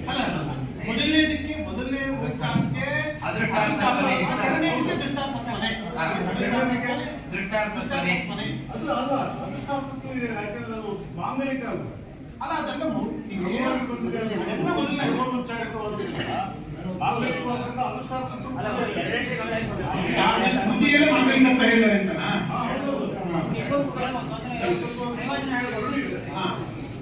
ಅಂದ್ರೆ ಅಲ್ಲಿ ಅದು ಶ್ರುತಿ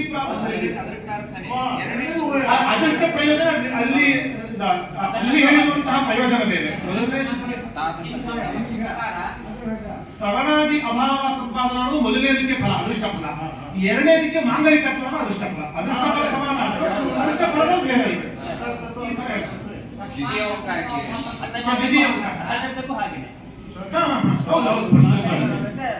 ಈಗ ಅಲ್ಲಿ ಸ್ಮೃತಿ ಪ್ರಾಪ್ತವಾದ ಓಂಕಾರಕ್ಕೆ ದೃಷ್ಟಾರ್ಥಕ್ಕೂ ಕೂಡ ಇದೆ. ದೃಷ್ಟಾರ್ಥಕ್ಕೆ ನಾಮ ಅನ್ವಯ ಪ್ರತಿಯೋಗಿ ಸಮರ್ಪಕ.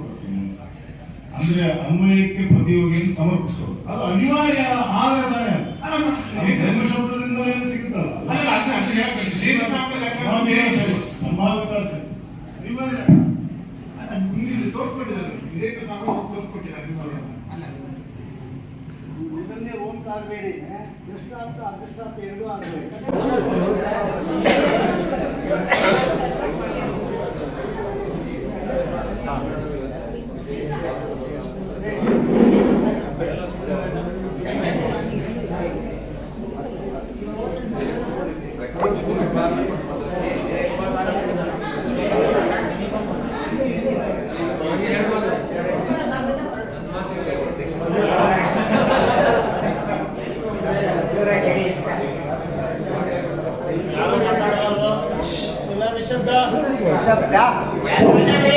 ವೀರನಾರಾಯಣಾಚಾರ್ಯರು ನಮ್ಮ ವಿಷಯವನ್ನು ಮಂಡಿಸ್ತಾರೆ. ದಯವಿಟ್ಟು ಅವ್ರದ್ದು ಪೂರ್ಣ ಅನುವಾದ ಆದ ಮೇಲೆ ಮುಂದೆ ಆ ವಿಷಯದಲ್ಲಿ ಚರ್ಚೆ ನಡೆಯಬೇಕು.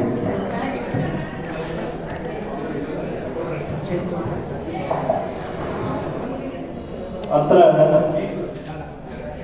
वन्दन्ते गोविन्दाचार्य उपन्यासः कः इत्युक्तौ ಅವರ ಅಭಿಪ್ರಾಯ ಏನು ಅಂದರೆ ಅಭಾತ ಶಬ್ದವನ್ನು ಓಂಕಾರಕ್ಕೆ ಪೂರ್ವ ಉಚ್ಚಾರ್ಯ ಸರ್ವೈ ಸೂತ್ರ ಪಾಠಕೈ ಇತ್ಯುಕ್ತಂ.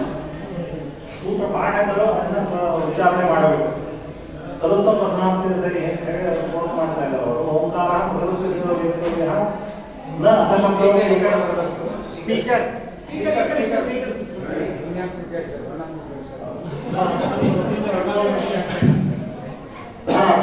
ಸೂತ್ರೋಪನಿಬದ್ಧ ಅಂತ ಅವರು ಅದನ್ನು ಉದಾಹರಣೆ ಮಾಡಿ ಪೃಥಗಿತಿ ಅರ್ಥದ್ವಯ ಎರಡು ಅರ್ಥ ಹೇಳಿದ್ರು.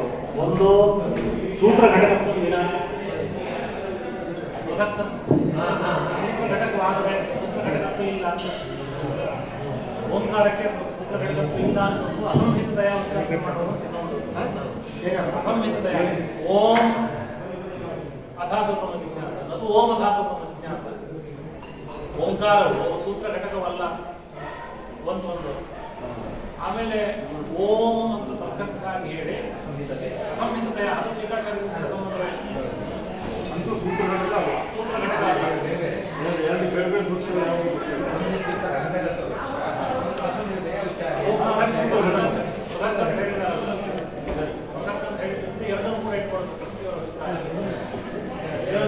ಸೂತ್ರ ಘಟಕದಲ್ಲಿ ಅಂತ ಒಂದು ಅಸಂಹಿತೆಯ ಅಂತ ಇನ್ನೊಂದು ಓಂ ಅಥಾತಃ ಅಂತ ಹೇಳಬೇಕು ಓಂ ಅಥಾತಃ ಅಂತ ಹೇಳಬಾರ್ದು. ಆದ್ರಿಂದನೇ ಏನಂದ್ರೆ ಪದ್ಮನಾಭ ಹೇಗೆ ಹೇಳಿದ್ದಾರೆ ಅಂತ ಹೇಳಿದರು ಅವರು. ಇದು ಒಂದು ಇದರಲ್ಲಿ ಆಕ್ಷೇಪ ಆಗುವಂತ ಮಹಾನ್ ಅಂಶ ಏನಿಲ್ಲ. ಓಂಕಾರ ಸೂತ್ರ ಘಟಕ ಅಲ್ಲ ಅನ್ನೋ ನಮಗೂ ಕೂಡ ಸಂಬಂಧವೇ. ಆದ್ರೆ ಏನು ಅದಕ್ಕಿಂತ ಮುಖ್ಯವಾಗಿ ಅವರು ಆಡಳಿತದ ಮಾತುಗಳು ಬರುತ್ತೆ ಇಲ್ಲ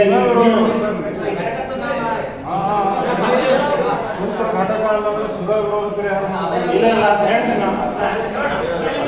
ಯಾಕೆಂದ್ರೆ ಮುಖ್ಯವಾಗಿ ರಾಮಾಚಾರ್ಯ ಅವರ ಮತ ಖಂಡನೆ ಮುಖ್ಯವಾಗಿದೆ. ಈ ಮುಖ್ಯವಾದ ಅವರ ಖಂಡವಾದ ಮತ ಇಲ್ಲಿದೆ. ತತ್ರ ಆಚಾರ್ಯರ ಭಾಷೆ ಏನಂದ್ರೆ ಭೂತಾದಿಪಾದ ವ್ಯಪದೇಶ ಎಂಬುದಾಗಿ ಆಚಾರ್ಯರ ಭಾಷ್ಯ. ಪಾದೋಸ್ಯ ಸರ್ವ ಭೂತಾನಿ ತ್ರಿಪಾದಸ್ಯಾಮೃತಂ ದಿವೀತಿ ಭೂತಾದಿಪಾದ ವ್ಯಪದೇಶ ಸೂತ್ರದ ಪದಗಳಿಗೂ ಭಾಷೆಯ ಪದಗಳಿಗೆ ಅನ್ವಯ ಇದೆ. ಅದರಿಂದಾಗಿ ಇದು ಭೂತಾದಿಪಾದ ವ್ಯಪದೇಶ ಉಪದೇಶ ಅಂತ ಹೇಳಿದ ಮೇಲೆ ಪಾದೋಸ್ಯ ಸರ್ವ ಭೂತಾನಿ ತ್ರಿಪಾದಸ್ಯ ಅಂತ ಹೇಳಿದ್ದಲ್ಲ. ಇದು ಆಚಾರ್ಯ ಶೈಲಿ. ಅವರೇನಂದ್ರೆ ತಮ್ಮ ಭಾಷೆಯ ಪದಗಳನ್ನು ಸೂತ್ರಾನ್ವಿತತೆಯಾಗಿ ವ್ಯಾಖ್ಯಾನ ಮಾಡ್ಕೊಂಡು ಹೋಗಿಬಿಟ್ಟಿದ್ದಾರೆ ಪ್ರಾಯ. ಇದು ಆಚಾರ್ಯ ಶೈಲಿ. ಆದ್ರಿಂದಾಗಿ ಪಾದೋಸ ಸರ್ವ ಭೂತಾನಿ ತ್ರಿಪಾದಸ್ಯಾಂ ದಿವೀತಿ ಭೂತಾದಿಪಾದ ಎಂಬುದಾಗಿ ಸೂತ್ರದ ಆಕಾರ ಬರುತ್ತೆ. ಇದರಲ್ಲೂ ಆಕ್ಷೇಪ ಇನ್ನೂ ಒಪ್ಕೋತೀವಿ ನಾವು. ಆದ್ರೆ ಏತೇನ ಆದ್ಯಂತಯೋ ಓಂಕಾರಸ್ಯ ಆದ್ಯಂತಯೋ ಸೂತ್ರಸ್ಯ ನಿಯತಂ ಓಂಕಾರಂ ಪಠಂತೋ ನಿರಸ್ತಾಹ. ಇದು ಆಕ್ಷೇಪಾರ್ಹವಾದಂತ ಅಂಶ. ಆದ್ಯಂತಗಳಲ್ಲಿ ಓಂಕಾರದ ಆದ್ಯಂತಗಳಲ್ಲಿ ಸೂತ್ರದ ಆದ್ಯಂತಗಳಲ್ಲಿ ಓಂಕಾರವನ್ನು ಪಠನೆ ಮಾಡುವವರು ನಿರಸ್ತರಾಗಿದ್ದಾರೆ. ಏತೇನ ಅಂತ ಹೇಳಿದ್ರು. ಯಾಕೆಂದ್ರೆ ಶ್ರೀಮದಾಚಾರ್ಯ ಓಂಕಾರವನ್ನು ಎಲ್ಲೂ ಕೂಡ ಹೇಳಿಲ್ಲ ಅಂತ ಅವರ ಅಭಿಪ್ರಾಯ.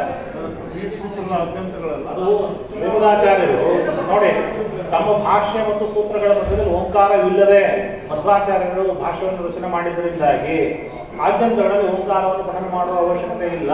ಯಾರು ಆದ್ಯಂತಗಳಲ್ಲಿ ಓಂಕಾರವನ್ನು ಪಠನೆ ಮಾಡ್ತಾರೋ ಅವರು ನಿರಸ್ತರಾಗಿದ್ದಾರೆ. ಮುಂದಿನ ಯುಕ್ತಿಗಳನ್ನು ಹೇಳ್ಬಿಡ್ತೀವಿ. ಒಂದು ನಿಮಿಷ ಯಾರು ಆದ್ಯಂತಗಳಲ್ಲಿ ಓಂಕಾರವನ್ನು ಮಾಡಬೇಕು ಅಂತ ಹೇಳ್ತಾರೋ ಅವರು ಕೂಡ ಸೂತ್ರ ಪ್ರತೀಕವನ್ನು ಗ್ರಹಣ ಮಾಡಬೇಕಾದ್ರೆ ಓಂಕಾರವನ್ನು ಹೇಳೋದಿಲ್ಲ. ಸೂತ್ರ ಪ್ರತೀಕ ಗ್ರಹಣ ಮಾಡಬೇಕಾದ್ರೆ ಓಂಕಾರ ಬಿಟ್ಟೆ ತಮಗೆ ಗ್ರಹಣ ಮಾಡೋದಿಲ್ಲ. ಹೌದು, ಅದು ಸರಿಯಾದ ಕ್ರಮ. ಯಾಕೆಂದ್ರೆ ಓಂಕಾರ ಸಹಿತವಾಗಿ ಸೂತ್ರ ಪ್ರತೀಕವನ್ನು ಗ್ರಹಣ ಮಾಡಿದ ಪಕ್ಷದಲ್ಲಿ ಅದು ಸೂತ್ರಾವಯವ ಅನ್ನೋದು ಭ್ರಾಂತಿ ಬರ್ತದೆ. ಸೂತ್ರಾವಯವತ್ತು ಮುಂದಿನ ಸೂತ್ರಗಳಿಗೆ ಸೂತ್ರಾವಯವತ್ತನ್ನು ಯಾರು ಹೇಳಿಲ್ಲ. ನಮ್ಮ ಸೂತ್ರಕ್ಕೆ ಮಾತ್ರ ಓಂಕಾರ ಸೂತ್ರಾವಯವ ಹೊರತು ಮುಂದಿನ ಸೂತ್ರಗಳಿಗೆ ಸೂತ್ರಾವಯವತ್ತು ಇಲ್ಲ. ಸರ್ವಜ್ಞಾನವಂತಂ ಬ್ರಹ್ಮ ಅಂತ ಶ್ರುತಿಪ್ರಾಪ್ತವಾದ ಸಾಧಾರಣ ಓಂಕಾರ ಅದು.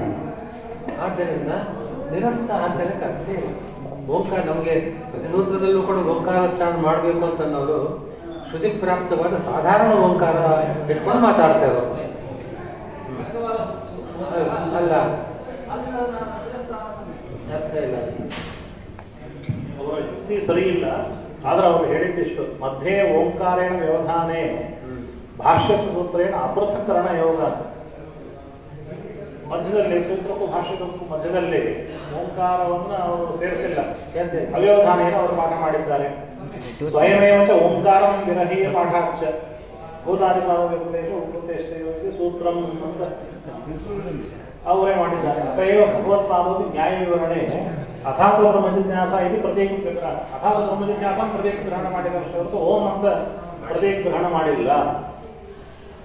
ನಹಿ ಗ್ರಂಥಾದೋ ಪ್ರಥಮ ಪದಂ ವಿಹಾಯ ಪ್ರತ್ಯೇಕ ಗ್ರಹಣಂ ದೃಷ್ಟಂ. ಮೊದಲೇ ಓಂ ಅನ್ನೋದನ್ನು ಬಿಟ್ಟು ಅಥಾಪ ಹಾಕಿದ್ದಕ್ಕೆ ಎಲ್ಲರೂ ಕೂಡ ವ್ಯಾಖ್ಯಾನ ಮಾಡಿಲ್ಲ. ಓಂ ಅಂತ ಇದ್ದರೆ ಅದಕ್ಕೂ ವ್ಯಾಖ್ಯಾನ ಮಾಡ್ತಿದ್ರು, ಮಾಡಿಲ್ಲ ಅಂತಂದ್ರೆ ಅದೆಲ್ಲ ಅಥಶಬ್ದ ಮಂಗಲಾರ್ಥ ಅಂತ ಭಾಷೆಯಲ್ಲಿ ಹೇಳಿದ್ದಾರೆ.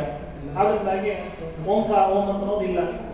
ಅದಕ್ಕೆ ಕೊಟ್ಟಿದ್ದಾರೆ ಸ್ವಾಮಿ ಉತ್ತರ ಕೊಟ್ಟಿದ್ದಾರೆ, ಅನುವಾದ ಮಾಡ್ತಾ ಇದ್ದಾರೆ. ಅದು ತುಂಬಾ ಸ್ವಾರಸ್ಯವಾಗಿ ಅವರ ವಾಕ್ಯದಿಂದಲೇ ಅವ್ರು ನಿರಸ್ತರಾಗ್ತಾರೆ. ಅದಕ್ಕೆ ಇದನ್ನು ಅನುವಾದ ಮಾಡ್ತಾ ಇದ್ದಾರೆ.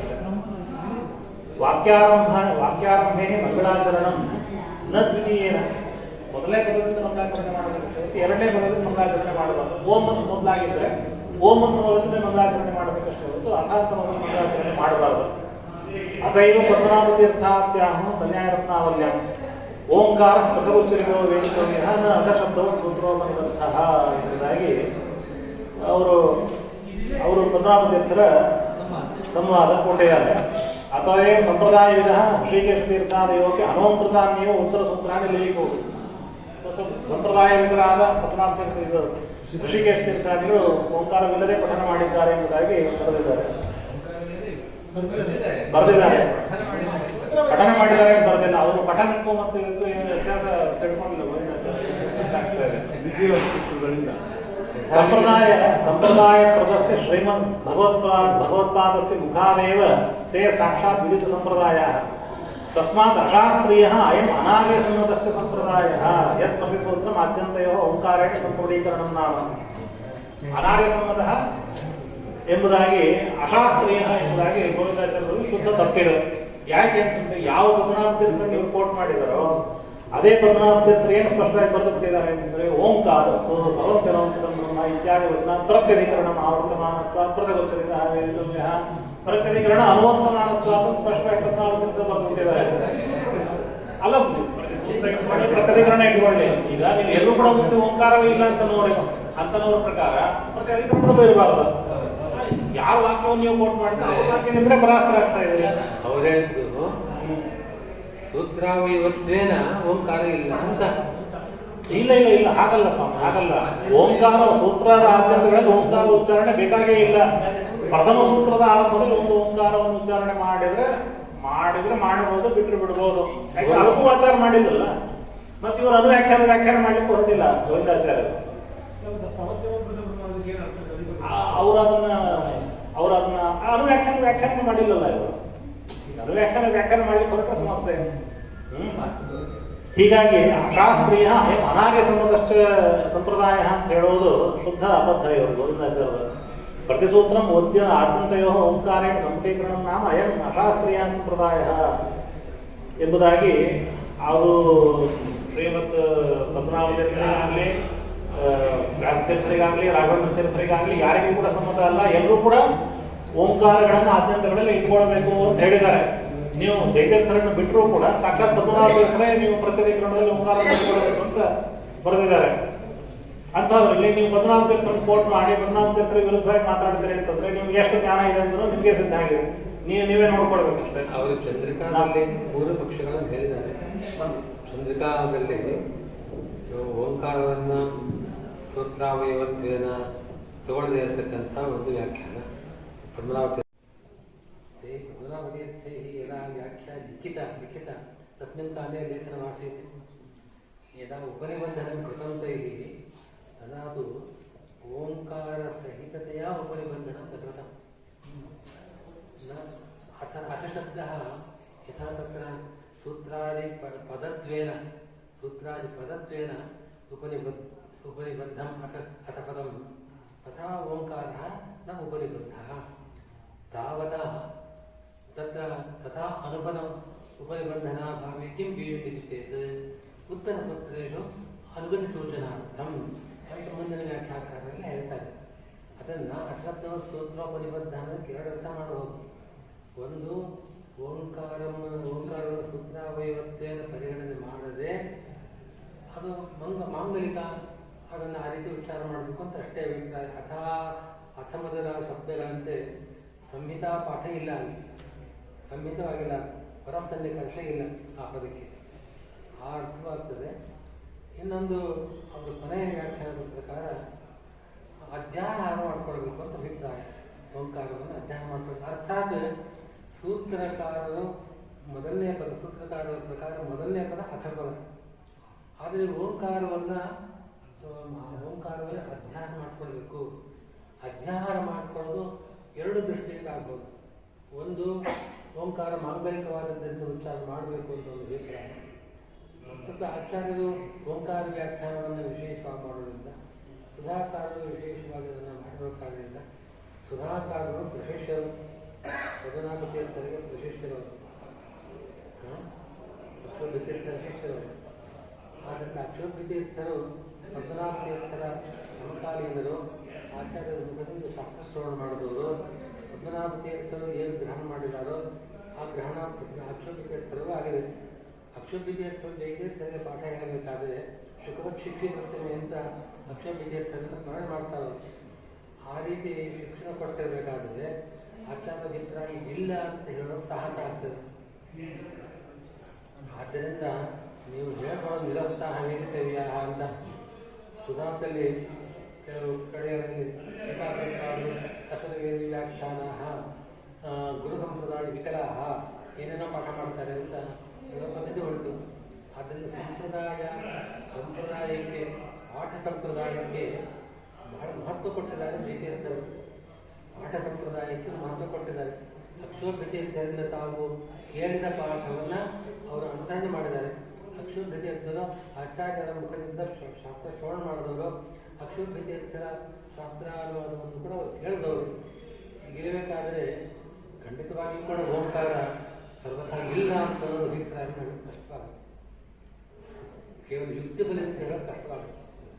ಯಾವ ಟೀಕಾಕೃತ್ವಾದರೂ ಸೂತ್ರ ಪಾಠವನ್ನು ಬೇರೆ ಅನ್ಯತಾ ಮಾಡಿದ ಸ್ಥಳದಲ್ಲಿ ಇವರು ಯಾರು ಮಾಡ್ತಿದ್ದಾರೆ ಅಂತಂದರೆ ಅಶ್ವತ ವೇದ ವ್ಯಾಖ್ಯಾನ ಗುರು ಸಂಪ್ರದಾಯ ವಿಕಲಾಹ ಅಂತ ಅವರನ್ನು ಭರ್ಸನೆ ಮಾಡ್ತಾರೆ.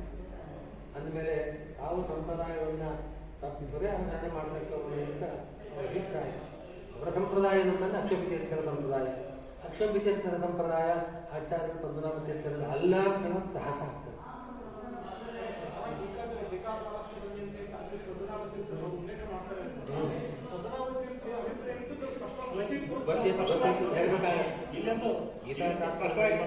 ಗೀತಾ ತಾತ್ಪರ್ಯ ಮಂಗಲಾಚರಣ ಶ್ಲೋಕದಲ್ಲಿ ಪದ್ಮನಾಭ ತೀರ್ಥರನ್ನು ಅವರು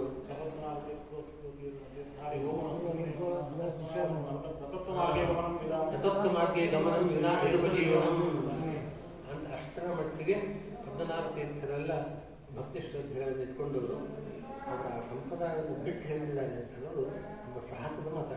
ಏನೋ 100 ವರ್ಷಗಳು ಹಿಂದೆ ಮುಂದೆ ಹೋಗ್ಬಿಟ್ಟಿದೆ, ಅವರೇನೋ ಹೇಳಿದ್ದಾರೆ ಅಂತಂದ್ರೆ ಪರವಾಗಿಲ್ಲ. ಕೇವಲ ಪದ್ಮನಾಭ ತೀರ್ಥರವರು ನೋಡಿಲ್ಲದೆ ಇರ್ಬೋದು, ಆದರೆ ಪದ್ಮನಾಭ ತೀರ್ಥರ ಸಮಕಾಲೀನರು ಆಚಾರ್ಯರ ಸಾಕ್ಷಾತ್ ಶಿಷ್ಯರಾದ ಅಕ್ಷೋಭ್ಯ ತೀರ್ಥರಿಂದ ಪಾಠ ಕೇಳಿದವರು ಇದನ್ನು ಆ ರೀತಿ ಸಾಧ್ಯ ಇಲ್ಲ. 2-3 ಅಭಿಪ್ರಾಯಗಳಿರ್ಬೋದು. ಒಂದು, ಸೂತ್ರಕಾರರು ಅಧ್ಯಾಹಾರ ಮಾಡಿಕೊಳ್ಬೇಕು ಅನ್ನೋ ಅಭಿಪ್ರಾಯದಿಂದ ಆ ರೀತಿಯ ಅಭಿಪ್ರಾಯ ಪದ್ಮನಾಭತೀರ್ಥರೇ ಆ ರೀತಿ ಅಭಿಪ್ರಾಯ ಇದೆ ಅಂತ ಅನ್ನೋದನ್ನು ಹೇಳ್ತಾರೆ. ಅಧ್ಯಾಹಾರ ಮಾಡಿಕೊಂಡಾಗ ಅಭಿಪ್ರಾಯ ಇರುತ್ತೆ. ಇವಾಗ ಮಂಗಳಾಚರಣೆ ಮಾಡೋದನ್ನ ಮಂಗಳಾಚರಣವನ್ನು ಅಧ್ಯಾಹಾರ ಮಾಡ್ಕೊಳ್ಬೇಕು ಅಂತ ಹೇಳಿದಾಗ ಕೇಳಿದಾರ? ಮಂಗಳಾಚರಣೆಗಳನ್ನ ಅಥವಾ ಸಂಪ್ರದಾಯ ಪ್ರಾಪ್ತ ಮಂಗಳಾಚರಣೆ ಮಾಡ್ತಾರೆ. ಅಧ್ಯಾಹಾರ ಮಾಡ್ಕೊಳ್ಬೇಕು ಅಂತಂದಾಗ ಅದು ವಾಕ್ಯಾವಯವತ್ವೇನ ಅದಕ್ಕೊಂದು ಸ್ಥಾನ ಇದೆ ಅಂತ ಅಭಿಪ್ರಾಯ ಇರುತ್ತೆ ಅಲ್ವಾ? ಇಲ್ಲಿ ಅವರು ಓಂಕಾರವನ್ನು ಅಧ್ಯಾಹಾರ ಮಾಡ್ಕೊಳ್ಬೇಕು ಅಂತ ಹೇಳಿದ್ದು ಶ್ರವಣ ವಿಶ್ರವಣ ಪರಿಹಾರ ಶಾಸ್ತ್ರವಾಗಿ ಮಾಡಿದ್ದು.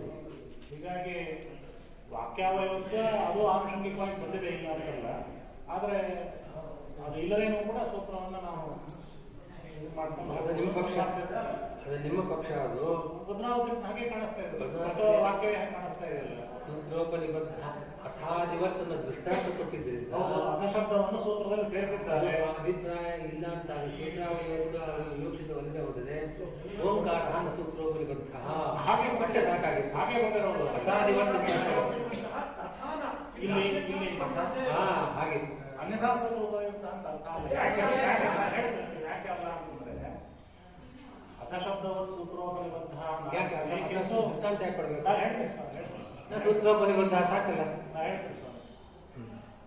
ಅಲ್ಲಿ ಅಸಂಹಿತತೆಯ ಸರ್ವತ್ರ ಅನುಗತತ್ವೇನ ಕೇವಲ ಅಸಂಹಿತವಾಗಿ ಅದು ನಿರ್ದಿಷ್ಟವಾಗಿದೆ ಪದ್ಮಾವತೀರ್ಥ ಅಭಿಪ್ರಾಯವಾಗಿದ್ದರೆ ಸೂತ್ರದ ಅವಯವವೇ ಆದರೆ ಅಥಾದ ಶಬ್ದವು ಸಂಹಿತೆಯ ನಿರ್ದಿಷ್ಟವಲ್ಲ ಅಸಂಹಿತೆಯ ನಿರ್ದಿಷ್ಟ ಅಂತ ಆಗಿದ್ರೆ ಅವ್ರು ಹಾಗೆ ಬರೀತಿದ್ರು. ಆ ಓಂಕಾರವನ್ನ ಅಸಂಹಿತೆಯ ಹಂಗೆ ಬರೀಬಹುದಾಗಿತ್ತು. ಹಾಗೆ ಬರೆದಿಲ್ಲ ಅವರು. ಹಾಗೆ ಬರೀದೆ ಅಥಾದ ಶಬ್ದಗಳು ಯಾವ ರೀತಿಯಾಗಿ ಸೂತ್ರದಲ್ಲಿ ಸೇರ್ಕೊಂಡಿದೆಯೋ ಹಾಗೆ ಓಂಕಾರ ಸೂತ್ರದಲ್ಲಿ ಸೇರ್ಕೊಂಡಿಲ್ಲ ಸ್ಪಷ್ಟವಾಗಿ ಬರೀತಾ ಇದ್ದಾರೆ. ಅಗಾಧ ಶಬ್ದಗಳು ಸೂತ್ರದಲ್ಲಿ ಸೇರ್ಕೊಂಡಿದೆ, ಓಂಕಾರ ಸೂತ್ರದಲ್ಲಿ ಸೇರ್ಕೊಂಡಿಲ್ಲ ಅಂತ ಅರ್ಥ ಆಗುತ್ತೆ.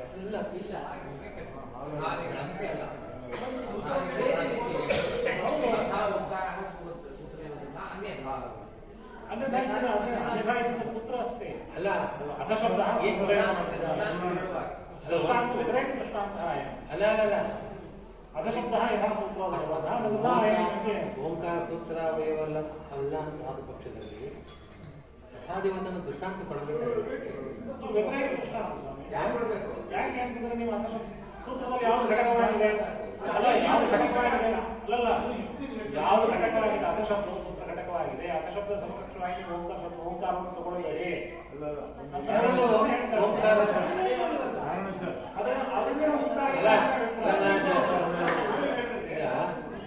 ಓಂಕಾರ ಸೂತ್ರೋಪನಿಬದ್ಧ ಅಂತ ಇಷ್ಟೇ ಬರೆದ್ರೆ ಸೂತ್ರಾವಯವಲ್ಲ ಅಂತ ಗೊತ್ತಾಗುತ್ತೆ. ಇನ್ನೂ ಸ್ಪಷ್ಟವಾಗಿ ಗೊತ್ತಾಗ್ತದೆ.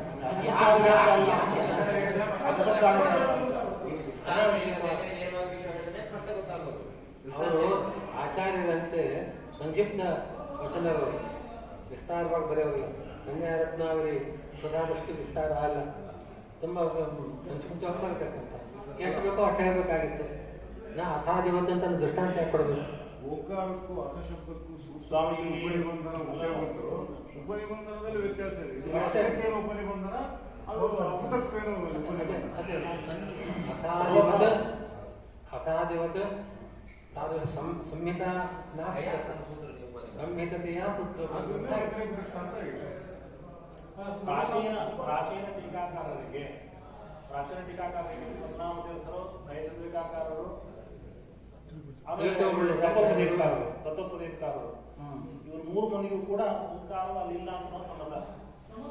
ನೈಸರ್ಗಿಕಾರರು ಕೂಡ ಹಾಗೆ ಬರೆದಿದ್ದಾರೆ.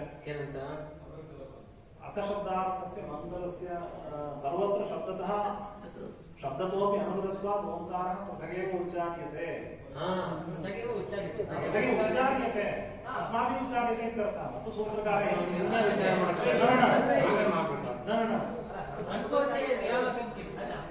ನ ಅಥ ಶಬ್ದದ ಸೂತ್ರೇ ನಿಬದ್ಧಃ.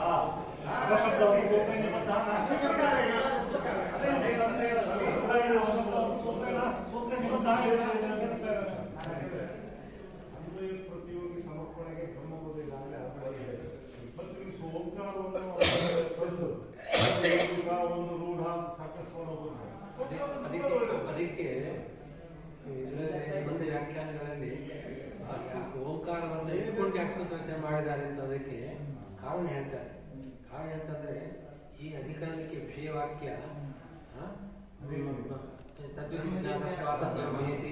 ಇದೊಂದೇ ವಾಕ್ಯ ಅಲ್ಲ.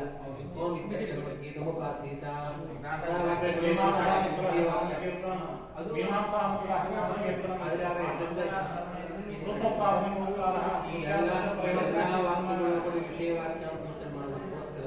ಓಂಕಾರವನ್ನು ಕೂಡ ಪ್ರಮಾಣ ಸೂಚಕವಾಗಿ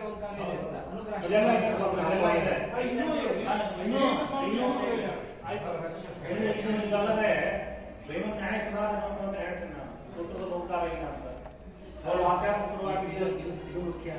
ಅಲ್ಲಿ ಸದಾ ರಾಯರಾಜ ಹಿಂದಿನ ಸಂಪ್ರದಾಯದಂತೆ ಅದು ಓಂಕಾರ ಅನ್ನೋದು ಪ್ರಮಾಣ ಸೂಚಕವಾಗಿದೆ ಅಂತ ಮಾತು. ಹೌದು ಸ್ವಾಮಿ, ಪ್ರಮಾಣ ಸೂಚಕವಾಗಿದೆ. ಅದು ಅಧ್ಯಾತ್ಮಿಕವಾದಂತೆ ಪ್ರಮಾಣ ಸೂಚಕವಾಗಿದೆ. ಅದು ಉಚ್ಚಾರಣವಾದಲ್ಲ.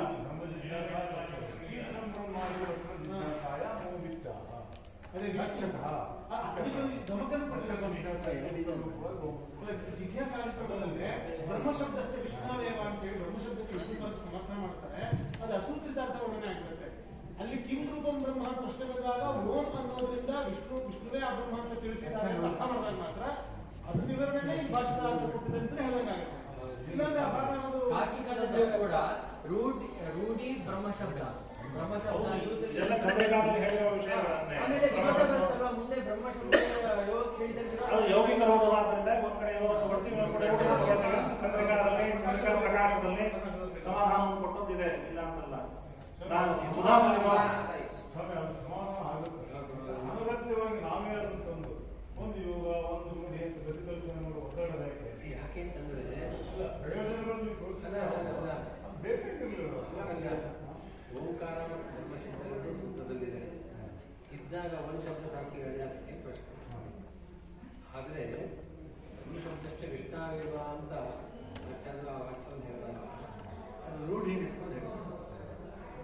ಧಾತು ಬ್ರಹ್ಮಜಿಜ್ಞಾಸ ಅಂತ ಸೂತ್ರದಲ್ಲಿ ಬ್ರಹ್ಮಶಬ್ದಕ್ಕೆ ರೂಢಿ ಇಟ್ಕೊಂಡು ಇವಾಗ ಕೇಳಿದ್ರೆ ಕಿಂತ ಬ್ರಹ್ಮ ಅಂತನ್ನೋ ಪ್ರಶ್ನೆಗೆ ಉತ್ತರವಾಗಿ ಅದಕ್ಕೆ ಗುಣಪೂರ್ಣ ಬ್ರಹ್ಮ ಅಂತ ಕೇಳೋದಕ್ಕೋಸ್ಕರ ಓಂಕಾರ ಬಂದಿದೆ.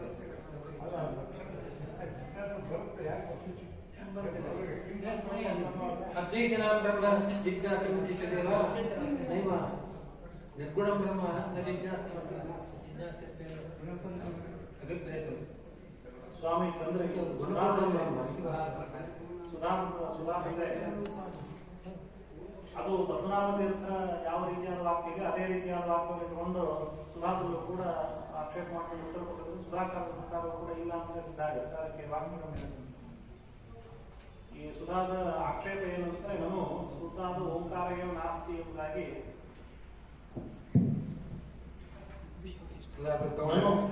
ನಾನು ಅತ್ರ ಸೂತ್ರಾದ ಓಂಕಾರ ಏವ ನವಿದ್ಯತೆ ತತ್ಕಥಂ ಉಚ್ಯತೆ ತತ್ರ ಧಾರಣತ್ವಂ ಇದೆ ಅಂತ ಆಕ್ಷೇಪ.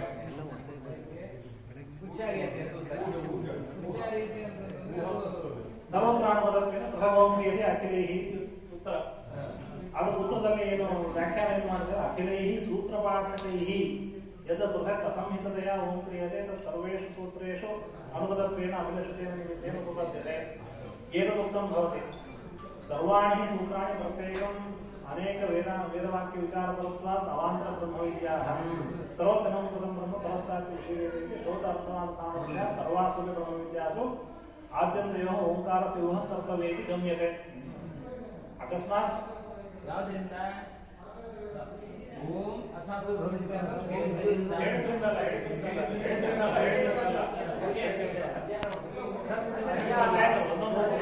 ಒಂದೊಂದು ಕೂಡ ಅದೇ ಕೊನೆ ಪಂಕ್ತಿ ಓದಿ ಅನೇನ ಅಸಂಹಿತತೆಯ ನಿರ್ದೇಶೇ ನಿಮಿತ್ತಾಂತರಂ ವದತ ಅಂತಿದೆ. ಹೌದು, ಅಸಂಹಿತತೆಯ ನಿರ್ದೇಶ ಯಾರ ಅಸಂಹಿತತೆಯ ನಿರ್ದೇಶ ಮಾಡಿದ್ದು?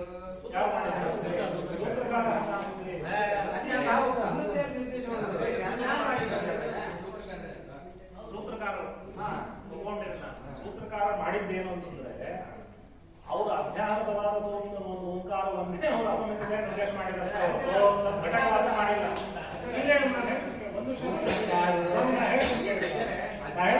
ಅಪಶಬ್ದವನ್ನ ವ್ಯಾಸರು ಉಚ್ಚಾರಣೆ ಮಾಡಿದ್ದಾರೆ.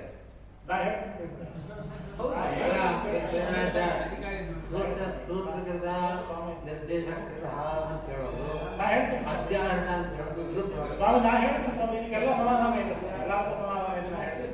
ನಾ ಹೇಳ್ತೀನಿ ಈಗ ಅಕಸ್ಮಾತ್ ಸೂತ್ರದಲ್ಲಿ ಓಂಕಾರ ಇತ್ತು ಅಂತಾದ್ರೆ ಪ್ರತಿಸೂತ್ರ ಆದ್ಯಂತ ಓಂಕಾರ ಸುಹಕರ್ತವ್ಯ ಎಂಬ ಸುಧಾವಾಕ್ಯಕ್ಕೆ ಯಾವುದೇ ತಾತ್ಪರ್ಯ ಯಾವುದೇ ಅರ್ಥ ಇಲ್ಲದೆ ಹೋಗ್ಬೇಕಾದ್ರೆ ಇದು ಬರೋದಕ್ಕೆ ಅವಶ್ಯಕತೆ ಇಲ್ಲ. ಆದಿಯಲ್ಲಿ ಏನ್ ಹೇಳ್ಬೇಕಾಗಿತ್ತು ಅಂತಂದ್ರೆ ಕೇವಲ ಅಂತರಲ್ಲಿ ಅಭ್ಯಾಸ, ಯಾಕೆ ಆದಿದ್ದೇ ನಿಮ್ಮ ಪ್ರಕಾರ ಅಂತರೆಲ್ಲ ಧ್ಯಾನ ಮಾಡ್ಕೊಳ್ತೀನಿ ಅಂತ ಹೇಳ್ಬೇಕಾಗಿತ್ತು. ಅದನ್ನೇ ಕೇಳ್ತಾರೆ. ಹಾಗಾಗಿ ಆದಿಸೂತ್ರದ ಆರಂಭದಲ್ಲಿ ಓಂಕಾರವನ್ನು ಧ್ಯಾನ ಮಾಡ್ಕೊಳ್ಬೇಕೋ ಬೇಡ? ಮಾಡ್ಕೊಳ್ಬೇಕು. ಇಲ್ಲೇ ಇರೋದಕ್ಕೆ ಮತ್ತೆ ಮಾಡ್ಕೊಳ್ಬೇಕು, ಇಲ್ಲೇ ಇರೋದಕ್ಕೆ ಮಾಡ್ಕೊಳ್ತಾ ಇರೋದು, ಇಲ್ಲೇ ಇರೋದಕ್ಕೆ ಮಾಡ್ಕೊಂಡು ಇತರ ಯಾಕೆ ಮಾಡ್ಕೊಳ್ತಾರೆ?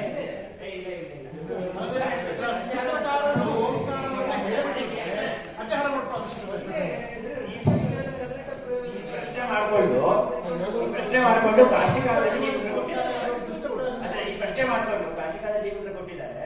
ವಸ್ತಃ ಕರ್ತವ್ಯ ಪದವನ್ನು ಅಧ್ಯಾಯ ಮಾಡ್ಕೊಳ್ತೀವಿ, ಅಲ್ಲಿ ಓಂಕಾರವನ್ನು ಅಧ್ಯಾಯ ಮಾಡ್ಕೊಳ್ತೀವಿ. ಅಲ್ಲಿ ಎರಡಕ್ಕೂ ಒಂದು ವೈಲಕ್ಷಣ್ಯ ಇದೆ. ಏನಂದ್ರೆ ಕರ್ತವ್ಯ ಪದವನ್ನು ಅದೇ ಪದ ಸೂತ್ರಕಾರ ಹೇಳಿದ್ದಾರೆ, ಅದಾದ ಬ್ರಹ್ಮ ಜಿಜ್ಞಾಸ ಎಷ್ಟೇ ಸೂತ್ರ, ಅಲ್ಲಿ ಕರ್ತವ್ಯ ಪದವನ್ನೇ ಅಧ್ಯಯನ ಮಾಡ್ಕೋಬೇಕು ಅಂತಿಲ್ಲ. ಆ ಅರ್ಥ ಕೊಡುವಂತಹ ಯಾವ ಪದನ ಅಧ್ಯಯನ ಮಾಡಿಕೊಂಡ್ರೂ ಕೂಡ ಅಲ್ಲಿ ವಾಕ್ಯ ಸಮಂಜಸ ಅರ್ಥ ಆಗುತ್ತೆ. ಅಲ್ಲಿ ಓಂಕಾರ ಹಂಗಲ್ಲ. ಓಂಕಾರ ಬಿಟ್ಟು ಬೇರೆ ಯಾವ್ದನ್ನು ಅಧ್ಯಯನ ಮಾಡೋಂಗಿಲ್ಲ, ಓಂಕಾರವನ್ನೇ ಅಧ್ಯಯನ ಮಾಡ್ಕೋಬೇಕು. ಹಾಗಾದ್ರೆ ಸೂತ್ರಕಾರರು ಓಂಕಾರವನ್ನೇ ಉಚ್ಚಾರ ಮಾಡಿದ್ದಾರೆ, ಕರ್ತವ್ಯದ ಉಚ್ಚಾರ ಮಾಡಿಲ್ಲ ಅವರು, ಓಂಕಾರವನ್ನ ಉಚ್ಚಾರ ಮಾಡಿದ್ದಾರೆ. ಅದಕ್ಕೆ ನಾವು ಅನ್ವಯವನ್ನು ಮಾಡ್ತೀವಿ, ಇದೇ ಅವಯವತ್ವ, ಇದಕ್ಕಿಂತ ಹೆಚ್ಚು ಅವಯವತ್ವ ಇಲ್ಲ, ಅಧ್ಯಯನ ಇದ್ದೇ ಇದೆ. ಆದ್ರೆ ಬೇರೆ ಅಧ್ಯಯನ ಅಲ್ಲ, ಓಮನ್ನೇ ಅಧ್ಯಯನ ಸೂತ್ರದಲ್ಲಿ ಸೇರಿಸಿದೆ ಅಲ್ಲ, ಉಚ್ಚಾರ ಮಾಡಿದರೆ ಅನ್ವಯ ಮಾಡಿದ್ದಾರೆ, ಇಷ್ಟೇ ಅನ್ವಯ ಮಾಡಿದ್ರೆ ಅವಯವತ್ತು ನಾವು ಒಪ್ಪೋದಿಲ್ಲ. ಆದ್ರೆ ಸೂತ್ರದ ಆಕಾರ ಏನು ಅಂತ ಕೇಳಿದ್ರೆ ಅದಾದ ಬ್ರಹ್ಮ ಜಿಜ್ಞಾಸ ಅಷ್ಟೇ.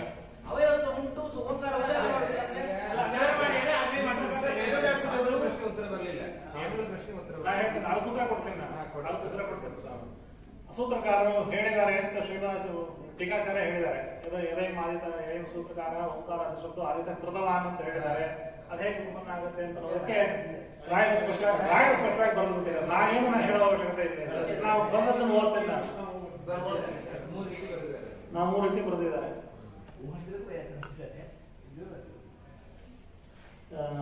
ननु यदि अध्याहारयोः शब्दार्थः तर्हि यदयम् ओंकार अथशब्दो आदितः कृतवान् इत्यादि पूर्वतन सुधावाक्यविरोधः प्रयुज्यमानस्य अध्याहार्यमाणत्व अयोगारि. सूत्रकारे बರೆದಿದ್ದಾರೆ ಅಂತ ಅಧ್ಯಯನ ಮಾಡಿಕೊಳ್ಳುವ ಅವಶ್ಯಕತೆ ಇದೆ. अन्यथा अथादिपदस्य अध्याहार इति स्यात्. अथादिपदವನ್ನು ಕೂಡ ಅಧ್ಯಯನ ಮಾಡಿಕೊಳ್ಳುತ್ತಾರೆ. ತತ್ರಾಹೋ ಅನೇಕ ರೀತಿಯ ಸಮಾಧಾನಗಳನ್ನು ಹೇಳ್ಕೊಂಡು ಹೋಗಿದ್ದಾರೆ. आदितः कृतवान् इत्यादि पूर्वतन सुधावाक्यानां आदितः द्वयोरपि सत्त्वादित्यर्थः.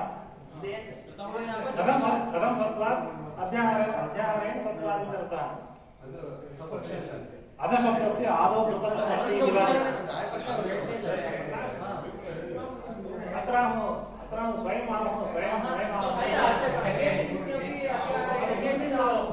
ಮುಂದೆ ಕೇಚಿತ್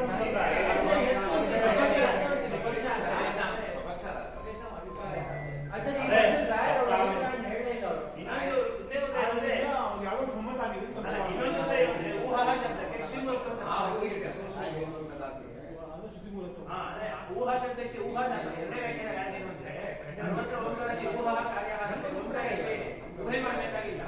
ಊಹಾ ಕಾರ್ಯ ಏನು ಅಂತ ಅರ್ಥ ಅಂದ್ರೆ ಶ್ರುತಿಯಲ್ಲಿ ಬ್ರಹ್ಮ ಶ್ರುತಿ ಇದೆಯಲ್ವಾ, ಆ ಶ್ರುತಿ ಪ್ರವಿತವಾಗಿದೆ, ಶ್ರುತಿ ಸಂವಾದಿ ಇದು, ಸುಮ್ಮನೆ ವ್ಯಾಸ ಮಾಡಿದ್ದಾರೆ. ಮಂಗಳ ತನಕ ಆ ಶ್ರುತಿ ಪ್ರಾಪ್ತವಾದಂತ ಶ್ರುತಿ ಅದು ಶ್ರವಣ ಮತ್ತೇನು ಪರಿಹಾರಾರ್ಥವಾಗಿ ಹೇಳ್ತಕ್ಕಂಥ ಅದರಂತೆ ಸೂತ್ರಾವಯವತ್ವವನ್ನ ಶ್ರುತಿ ಹೇಳ್ತಾ ಇಲ್ಲ. ಸೂತ್ರಕಾರೇ ಓಂಕಾರವನ್ನು ಹೇಳ್ತಿದ್ದಾರೆ. ಸೂತ್ರಕಾರೇ ಓಂಕಾರವನ್ನು ಹೇಳಿದ್ರು ಅಂದ್ರೆ ಟೀಕಾಚಾರ ಊಹೆ ಮಾಡಬೇಕು ಅಂತ ಹೇಳ್ತಾ ಇದ್ದಾರೆ. ಹೇಗೆ ಕೊಡುತ್ತೆ ಏನ್ ಪ್ರಶ್ನೆ? ನಾವು ವ್ಯಾಖ್ಯಾನ ಮಾಡೋದೇನು ಅಂದ್ರೆ ಊಹೆ ಮಾಡೋದು ಅಂತ ಹೇಳಿದ್ರೆ ಇಲ್ಲದೇ ಇರೋದನ್ನು ಸೇರಿಸ್ಕೊಳ್ಳಿ ಅರ್ಥ ಅಲ್ಲ, ಅಲ್ಲಿ ಇದ್ದೇ ಇದೆ. ಊಹೆ ಏನು ಅಂದ್ರೆ ಶ್ರುತಿಯಲ್ಲಿ ಇದೆ, ಬ್ರಹ್ಮ ಶ್ರುತಿ ಇದೆ, ಆ ಶ್ರುತಿ ಮೂಲವಾಗಿದೆ ಈ ಓಂಕಾರ. ಅವತ್ತು ಸುಮ್ಮನೆ ಊಹೆ ಕಲ್ಪನೆ ಮಾಡ್ಕೊಂಡು ಸೂತ್ರಕಾರರು ಹೇಳಿದ್ದಕ್ಕೆ ಸ್ಮೃತಿ ಮೂಲವಾಗುತ್ತೆ ಅಲ್ಲ. ಇಲ್ಲದೇ ತಗೊಂಡಿರೋದು ಆದ್ರೆ ಏನೋ ಸ್ವೇಚ್ಛೆಯಾಗಿ ತಗೊಂಡಿಲ್ಲ.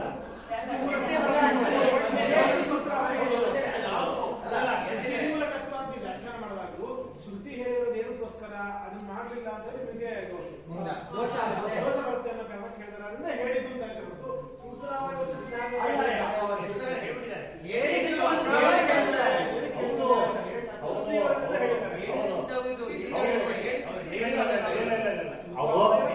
ಶ್ರುತಿ ಶ್ರುತ್ಯನುಸಾರವಾಗಿ ತಗೊಳ್ಳಿ ಅಂತ ಅರ್ಥ. ಶ್ರುತ್ಯನುಸಾರವಾಗಿ ತಗೊಳ್ಳಿ. ಇದೇ ನ್ಯಾಯದಿಂದ ನದಿ ವೇಳೆ ತಗೊಂಡು ಓಂಕಾರ ಇದೆ ಅಂತ ಆಗ್ಬೇಕು. ಇದೇ ಕೂಡ ಇದೆ ಇಲ್ಲ ಅತಿ ವೇಳೆ ಇಲ್ಲ ಓಂಕಾರ. ನೀವು ಓಂಕಾರವನ್ನ ಅಧ್ಯಯನವನ್ನು ಆರಂಭ ಮಾಡಬೇಕಾದ್ರೆ ಓಂಕಾರ ಉಚ್ಚಾರಣೆ ಮಾಡೋದಲ್ಲ. ಅದು ಎಲ್ಲಿ ಬೇಕಾದ್ರೆ ಹೇಳ್ಬೋದು,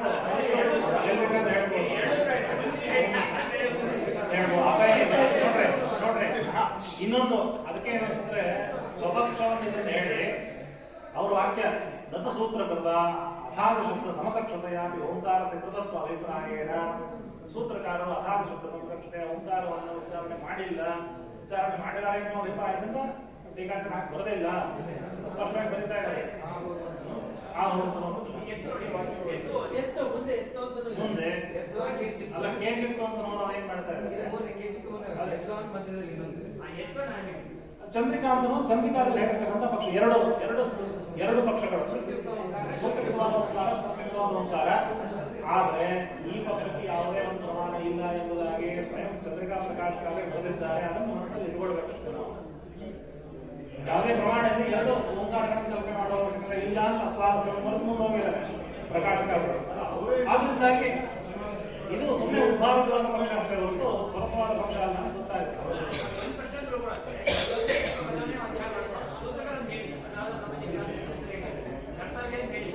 ಯಾವ ಪದವನ್ನು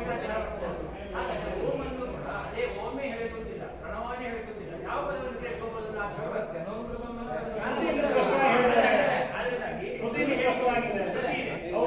ಪ್ರಾಪ್ತವಾಗಿ ಹೇಳಿಯಾರೆ ಅರ್ಥಾಂತರ ಮಾಡ್ತಾರೆ. ಉಚ್ಚಾರ ಮಾಡಿಲ್ಲ. ಓಂಕಾರವನ್ನು ಉಚ್ಚಾರ ಮಾಡ್ತಿದ್ದಾರೆ, ಅನ್ವಯವನ್ನು ಮಾಡ್ತಿದ್ದಾರೆ. ಅರ್ಥಶಬ್ದವನ್ನು ಉಚ್ಚಾರ ಮಾಡ್ತಾರೆ, ಅದಕ್ಕೆ ಅರ್ಥದ ಅನ್ವಯ ಮಾಡ್ತಾರೆ. ಅದೇ ಅವಯವವನ್ನು ಹಾಗೆ ಉಚ್ಚಾರ ಮಾಡ್ತಾರೆ, ಅನ್ವಯ ಮಾಡ್ತಾರೆ. ಅನ್ವಯ ಪ್ರತಿಯೊಂದು ಪ್ರಸ್ತಾಪಕತ್ವ ಇದೆ, ಅದ್ರ ಬಗ್ಗೆ ಆದ್ರೆ ಸೂತ್ರ ಘಟಕತ್ವ ಇಲ್ಲ.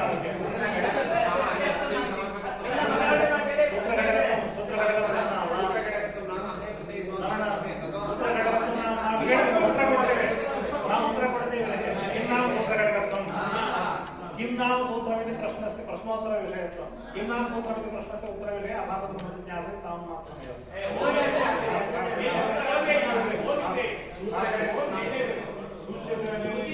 तदेव किन्नाम सूत्रमिति प्रश्नविषये प्रश्नोत्तर विषयत्वं कुत्र कुत्र अस्ति तदेव सूत्रं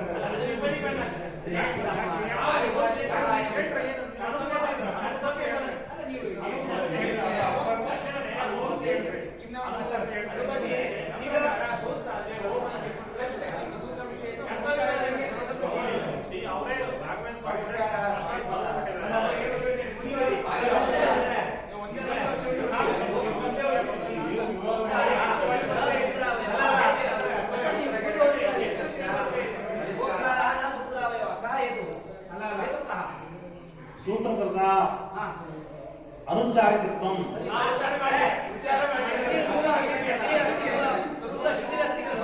ಈ ನೋಡಿ ಇನ್ನೊಂದು ನೀವು ಇನ್ನೊಂದು ಹೇಳ್ತಾ ಇರೋದು ಇನ್ನೊಂದು ಮುಂದಕ್ಕೆ ಹೋಗ್ತಾ ಇದೆ ವಿಷಯ. ಸ್ವಾರಸ್ಯ ಏನಂತಂದ್ರೆ ಅಖಿಲೈ ಸೂತ್ರ ಪಾಠಕೈ ಓಂಕಾರ ಉಚ್ಚಾರ ತತ್ರ ವೇದವ್ಯಾಸದೇವೇನ ತಥಾ ಉಚ್ಚರಿತಮಿತಿ ಸುಧಾಚಾರ್ಯೈ ನೋಕ್ತಂ. ಸೂತ್ರ ಪಾಠಕರು ಅವರು पाठक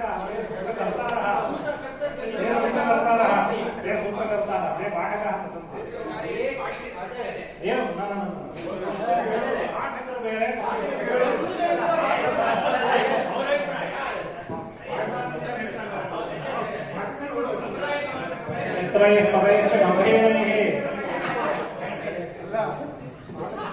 ಸ್ವಾಮಿ ಇನ್ನೊಂದು ವಿಷಯ ಯದ್ವಾ ನೋಡಿ ನಿಮ್ಮ ಪಕ್ಷಕ್ಕೆ ಸಾಧಕವಾದ ಒಂದು ಕೇಚಿತ್ಕಾರದ ಒಂದು ಪಕ್ಷ ಇದೆ. ಕೇಚಿತ್ಕಾರ ಏನ್ ಹೇಳ್ತಾ ಇದ್ದಾರೆ ಅಂತಂದ್ರೆ ಸೂತ್ರಕೃತಾಪಿ ಓಂಕಾರ ಆದೌ ಕೃತಃ ಏವ ಕೇಚಿತ್ತು ಕೇಚಿತ್ತು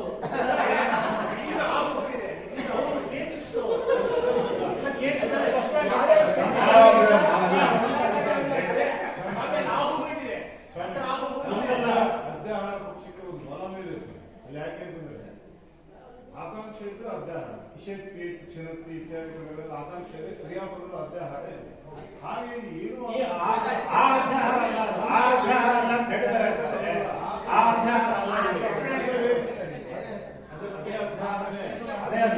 ಆಕಾಂಕ್ಷೆ ಇಲ್ಲದೆ ಯಾಕೆ ಅಧ್ಯಾಹಾರ ಪ್ರಮಾಣ ಪ್ರಾಪ್ತವಾಗಿ ಅದಕ್ಕೆ ಅಧ್ಯಾಹಾರ ಪಕ್ಷವೇ ಸಮಂಜಸ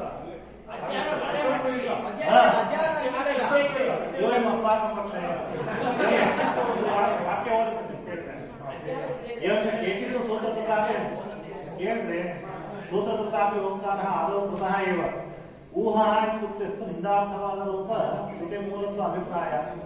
ವಸ್ತುತಸ್ತು ಉಚ್ಚರಿತೋಪಿ ಸೂತ್ರಕೃತ ಅರ್ಥಾದ ಶಬ್ದವನ್ನ ಸೂತ್ರೋಪನೆ ಬರ್ತಾರೆ ಅವ್ರು ಹೇಳಿದ್ದಾರೆ.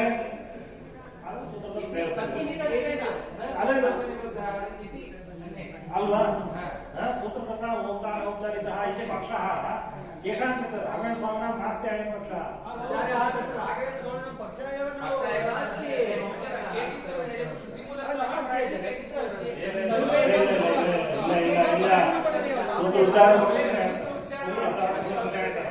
स्वामी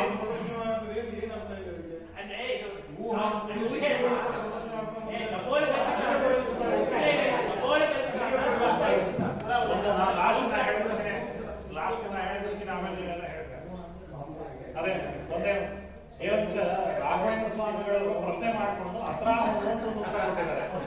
ಅತ್ರಾಹು ಸ್ವಪಕ್ಷ, ಕೇಚಿತ್ತು ಅಂತ ಹೇಳಿ ಪರಪಕ್ಷ, ಬೇರೆ ಯಾಕೆ ಸಂಬಂಧ. ಇಲ್ಲಿ ಕೇಚಿತ್ತು ಅಂತ ಹೇಳಿದ್ರೆ ಅತ್ರಾಹು ಅಂತ ಹೇಳಿದ್ರೆ ಸಂಬಂಧ ಆಗ್ತಿ ಕಾಣ್ತದೆ.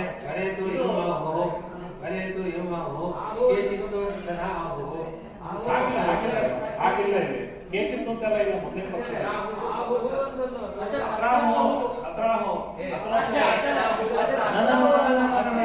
ಸಮುದಾಯ ವಿರುದ್ಧ ಯಾಕೆ ಅಂತ ಕೇಳಿದ್ರೆ ನಾ ಹೇಳ್ತೀನಿ ಕೇಳಿದ್ರೆ ನಾ ಹೇಳೋದು ಕೇಳಿದ್ರೆ ಹೇಳ್ತೀನಿ ಕೇಳಿದ್ರೆ ಅತ್ರೋಚತೆ ದೀಧಿಕಾರೇಣ ಕೇದ್ವಾರ ಉಕ್ತಂ ಅತ್ರೋಚತೆ ಸ್ವಪಕ್ಷಃ ಉಕ್ತಃ ತೇನ ಅತ್ರೋಚತೆ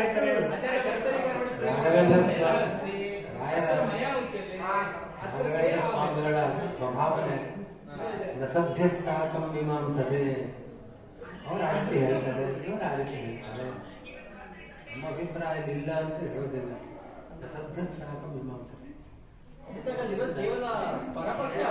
ಅವರ ದೃಷ್ಟಿಯಿಂದ ಹೇಳ್ತಾರೆ, ಇವರ ದೃಷ್ಟಿಯಿಂದ ಹೇಳ್ತಾರೆ. ಎರಡು ಓಂಕಾರ ಇಟ್ಕೊಂಡಿದ್ದಾರೆ ಸ್ವಾಮಿ, ಎರಡು ಓಂಕಾರ ಇಟ್ಕೊಂಡಿದ್ದಾರೆ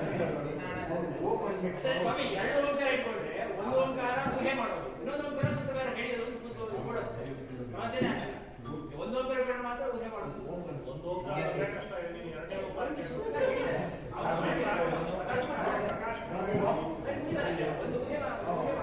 ಇಲ್ಲಿಯ ತನಕ ವಿದ್ವಾಂಸರು ವಿಶೇಷವಾಗಿ ಓಂಕಾರದ ಬಗ್ಗೆ ನ್ಯಾಯ ರತ್ನಾವಳಿ, ನ್ಯಾಯಸುಧ, ಚಂದ್ರಿಕಾ ಮೊದಲಾದ ಗ್ರಂಥಗಳಲ್ಲಿದ್ದ ವಿಷಯಗಳನ್ನು ಅನೇಕ ವಿಧವಾಗಿ ಚರ್ಚಿಸಿದ್ದಾರೆ. ಇನ್ನೂ ಸಮಯ ತುಂಬ ಬೇಕು, ಸಾಕಾಗುವುದಿಲ್ಲ. ಆದರೆ ಮುಂದಿನ ಆರಾಧನೆ ಸಂದರ್ಭಗಳಲ್ಲಿ ಅದನ್ನು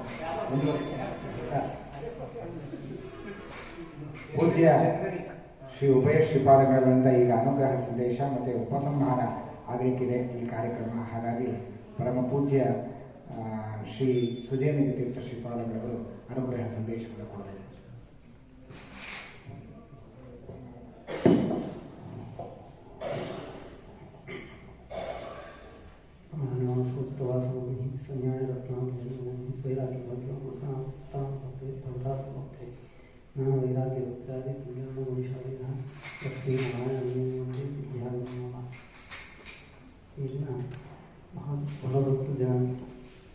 ನಮ್ಮ ಆಚಾರ್ಯರ ಪ್ರಥಮ ಶಿಷ್ಯರಾಗಿ ಪದ್ಮನಾಭ ತೀರ್ಥರು ನಮಗೆ ಬಹಳ ಉಪಕಾರ ಮಾಡಿದಂತಹ ಮಹನೀಯರು. ಅವರ ಆರಾಧನಾ ಪ್ರಯುಕ್ತ ಇಂದು ಈ ಒಂದು ಪಂಗಜನಾಭ ತೀರ್ಥ ಯುದ್ಧೋತ್ಸವದಲ್ಲಿ ಅವೆಲ್ಲ ಭಾಗಿಗಳಾಗಿ ಹೀಗಾಗಿ ನಮ್ಮ ಶ್ರೀ ವ್ಯಾಸರಾಜೇಶ್ವರ ಮತ್ತು ಶ್ರೀ ಶೇಷ ತೀರ್ಥ ಶ್ರೀಪಾದಗಳು ಈ ಕಾರ್ಯಕ್ರಮಕ್ಕೆ ಹೆಚ್ಚಿನ ಮೆಲುಕು ಕೊಡಲಿಕ್ಕೆ ಅವರ ಅಧ್ಯಕ್ಷ ಸ್ಥಾನದಿಂದ ಈ ಒಂದು ಕಾರ್ಯಕ್ರಮ ನಡೆಸಿಕೊಟ್ಟಿದ್ದಾರೆ. ತಾವೆಲ್ಲರೂ ವಿಶೇಷವಾಗಿ ಈ ಒಂದು ಯುದ್ಧೋತ್ಸವವನ್ನು ಒಂದು ಯಶಸ್ಸುಗೊಳ್ಳೋದಕ್ಕೆ ಸಹಕಾರಿಯಾಗಿದ್ದೀರಾ. ಇಂಥ ದೊಡ್ಡ ದಿವಸದಲ್ಲಿ ಅವರ ಆರಾಧನೆ ಯಾವ ಥರ ಮಾಡಬೇಕು, ಹೇಗೆ ಮಾಡಬೇಕು ಅಂತ ವಿಚಾರ ಮಾಡುವಾಗ ನಿತ್ಯ ನಡೆಯುವಂಥ ಕಾರ್ಯಕ್ರಮ ನಡೀತದೆ. ಪಾರಮಾರ್ಥಿಕವಾಗಿ ಜ್ಞಾನ ಸಾಧನ ಆದಂಥ ಕಾರ್ಯಕ್ರಮ ನಡೆಯಲೇಬೇಕು. ಇದರಲ್ಲಿ ನಮ್ಮ ಪರಮ ಗುರುಗಳಾದಂಥ ವಿಜ್ಞಾನ ತೀರ್ಥ ಶ್ರೀಪಾದಗಳವರು ಈ ಒಂದು ಯುದ್ಧೋತ್ಸವವನ್ನು ಪ್ರಾರಂಭ ಮಾಡಿಸಿದರು.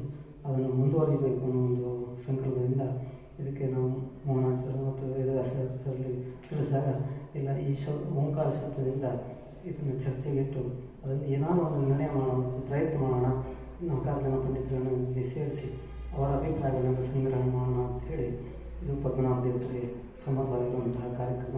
ಇದಕ್ಕೆ ಮಹತ್ವ ಕೊಟ್ಟು ಒತ್ತು ಕೊಡೋಣ ಅಂತ ಹೇಳಿ ಅದೇ ರೀತಿಯಾಗಿ ತಾವೆಲ್ಲರೂ ಬಂದು ಈ ಕಾರ್ಯಕ್ರಮ ಯಶಸ್ವಿ ನಡೆಸಿಕೊಟ್ಟಿದ್ದಾರೆ. ಈ ಸಂದರ್ಭದಲ್ಲಿ ನಾವು ಅವರ ಆರಾಧನೆ ಮಾಡೋದು ಯಾವ ಥರ ನಮಗೇನು ಅವರ ಒಂದು ಅನುಗ್ರಹ ಇದೆ ಮತ್ತು ಅವರು ಏನು ತಿಳಿಸಿದ್ದಾರೆ ಅದು ನಾವೇನು ನಡೆಸಬೇಕು, ನಾವೇನು ಸಾಧನೆ ಮಾಡಬೇಕು ಅನ್ನೋದನ್ನು ಮುಖ್ಯವಾಗಿ ನಾವು ತಿಳ್ಕೊಳ್ಳೋದಾಗಿದೆ. ಇಲ್ಲಿ ಸುಧಾಕರ್ ಆಚಾರ್ಯ ಅಭಿಪ್ರಾಯದ ಪ್ರಕಾರ ಓಂಕಾರದಿಂದ ಭಗವಂತನನ್ನು ಹೇಗೆ ಸಮರ್ಥನೆ ಮಾಡಬೇಕು ಅಂತ ತಿಳ್ಕೊಂಡಾಗ ಕೆಲವರು ವಿಚಾರ ಮಾಡೋದು ಬ್ರಹ್ಮ ವಿಷ್ಣು ಮಹೇಶ್ವರ ಮೂರುಗಳು ಯಾರು ಓಂಕಾರ ವಾಚ್ಯ ಅಂತ ಹೇಳುವಾಗ ಬ್ರಹ್ಮದೇವನ ವಿಚಾರ ಮಾಡುವಾಗ ಅವರು ಸೃಷ್ಟಿಕರ್ತರು ಅಂತ ತಿಳ್ಕೊಂಡ್ರು. ಮತ್ತು ರುದ್ರದೇವರ ವಿಚಾರ ಮಾಡುವಾಗ ಅವರು ಸಂಹಾರಕರ್ತರು. ಮತ್ತು ಸರ್ವ ರಕ್ಷಕ ಯಾರು ಭಗವಂತ, ಅವನು ವಿಷ್ಣು. ಅದರಿಂದ ಈ ಓಂಕಾರ ಶಬ್ದ ವಾಚ್ಯ ಭಗವಂತನೇ ಆದ್ದರಿಂದ ಅವನನ್ನೇ ಸರ್ವತಾ ನಾವು ಓಂಕಾರ ಶಬ್ದದಿಂದ ವಾಚ್ಯನನ್ನು ವಿಸ್ಮರಿಯೋದು. ಮತ್ತು ನಮ್ಮ ಆಚಾರ ಸಿದ್ಧಾಂತ ಪ್ರಕಾರ ಹರಿಸೋತ್ತಮ ವಾಯುಜೀವೋತ್ತಮವನ್ನು ಸರ್ವದಾ ನಾವು ಪಾಲಿಸ್ತಾ ಈ ಒಂದು ಮಾರ್ಗದಲ್ಲಿ ಮುಂದೆ ಅನುಗ್ರಹ ಆಗೋ ರೀತಿಯಲ್ಲಿ ಆ ಒಂದು ನಾಮ ಮಾರ್ಗದಲ್ಲಿ ನಡೀತಾ ಎಲ್ಲರಿಗೂ ಇದನ್ನು ಪ್ರಸರಿಸುವಂಥ ಕಾರ್ಯಕ್ರಮ ಮಠಗಳಿಂದ ನಡೆಯುವಂಥ ಕಾರ್ಯಕ್ರಮ ಇಂಥವರಲ್ಲಿ ತಾವೆಲ್ಲರ ಭಾಗಿಗಳಾಗಿ ಮುಂದೆ ಇದು ಬೆಳೆಸೋದಕ್ಕೆ ಎಲ್ಲರೂ ಸಹಕಾರಿಗಳಾಗಬೇಕು ಅಂತೇಳಿ ನಮ್ಮ ಪಾಸ್ಮತಿ ಗೋಪಿನ ಪ್ರಾರ್ಥನೆ.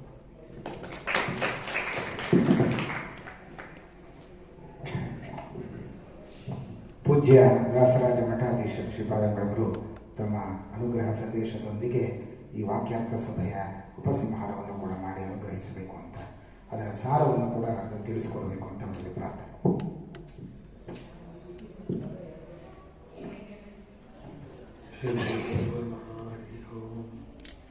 ಸ್ವಯಂ ಭವಸಂತಾಪಮಯಂ ಸಾಕ್ಷಾತ್ಕಾನ್ ಕೃಷ್ಣಮೇಘಕೃಪಾ ದೃಷ್ಟವೃಷ್ಟ್ಯಾ ಪುಷ್ಟಾಪಮೋಕ್ಷಿ ಶ್ರೀಮದಾನಂದತೀರ್ಥಾರ್ಯ ಪಾದಪಂಕಜೇ ನಮಃ ಪವಿತ್ರೇಂತ ಮಾಂ ನಿತ್ಯಂ ಪಾಪಪಾಟನ ಪಂಡಿತಾಃ ಶಾರದಾವಾಸಪದ ಶಾರದಾಂ ಮುರುಹಾನ್ ಮಹೋ ಪದ್ಮನಾಭಮುನಿಂ ವಂದೇ ಸರ್ವಶಾಸ್ತ್ರವಿಶಾರದಾನ್ मिथ्या सिद्धांत रुद्रांत विध्वंसन विचक्षणः जयतीर्थाख्यतरणिर्भागदां नो हृदम्बरे कं सध्वंसपदां भोजसंसक्तो हंसपुङ्गवः ब्रह्मण्यवरराजात्रोवतनां मानसे ज्ञानवैराग्यभक्त्यादिकल्याणगुणशालिनः लक्ष्मीनारायणमुनिं वन्दे विद्यां अर्थकल्पितकल्पोऽयं प्रत्यर्थकेतने व्यासतीर्थगुरुर्भूयात् अस्मदिष्टार्थसिद्धये तपो विद्याविरक्त्यादिदुःखोघाकरान् वादराजगुरुन् वन्दे हयग्रीवदयाश्रयान् पूज्याय राघवेन्द्राय सत्यधर्मरताय च भजतां कल्पवृक्षाय नमतां कामधेनवे दुर्गादिध्वान्तरवे वैष्णवेन्दीवरेन्दवे श्रीराघवेन्द्रगुरवे नमोऽत्यन्तदयाळवे आपादमूलपर्यन्तं गुरूणाम् आकृतिं स्मरेत् तेन विघ्नाः प्रणश्यन्ति सिद्ध्यन्ति मनोरथाः.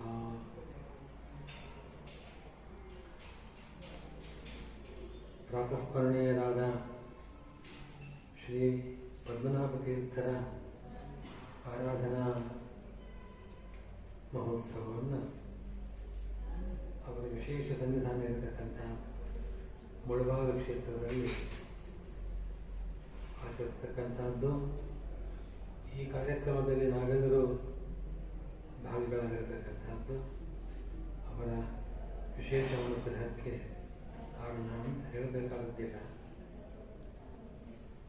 ಪದ್ಮನಾಭತೀರ್ಥರ ಮಹಿಮೆ ಅಪಾರವಾದದ್ದು.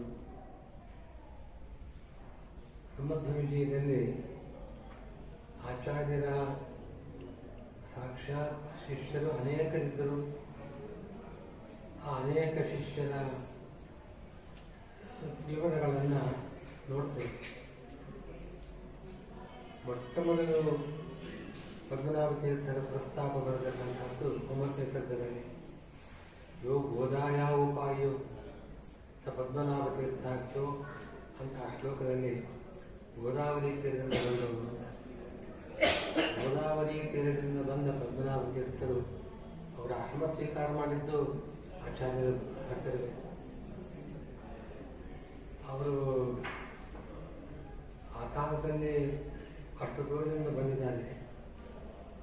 ಆಚಾರ್ಯರು ವಿಶೇಷವಾಗಿ ದಕ್ಷಿಣ ಕನ್ನಡ ಪ್ರದೇಶದಲ್ಲಿ ಇದ್ದವರು, ಅಷ್ಟಮಠಗಳನ್ನು ಸ್ಥಾಪನೆ ಮಾಡಿದವರು.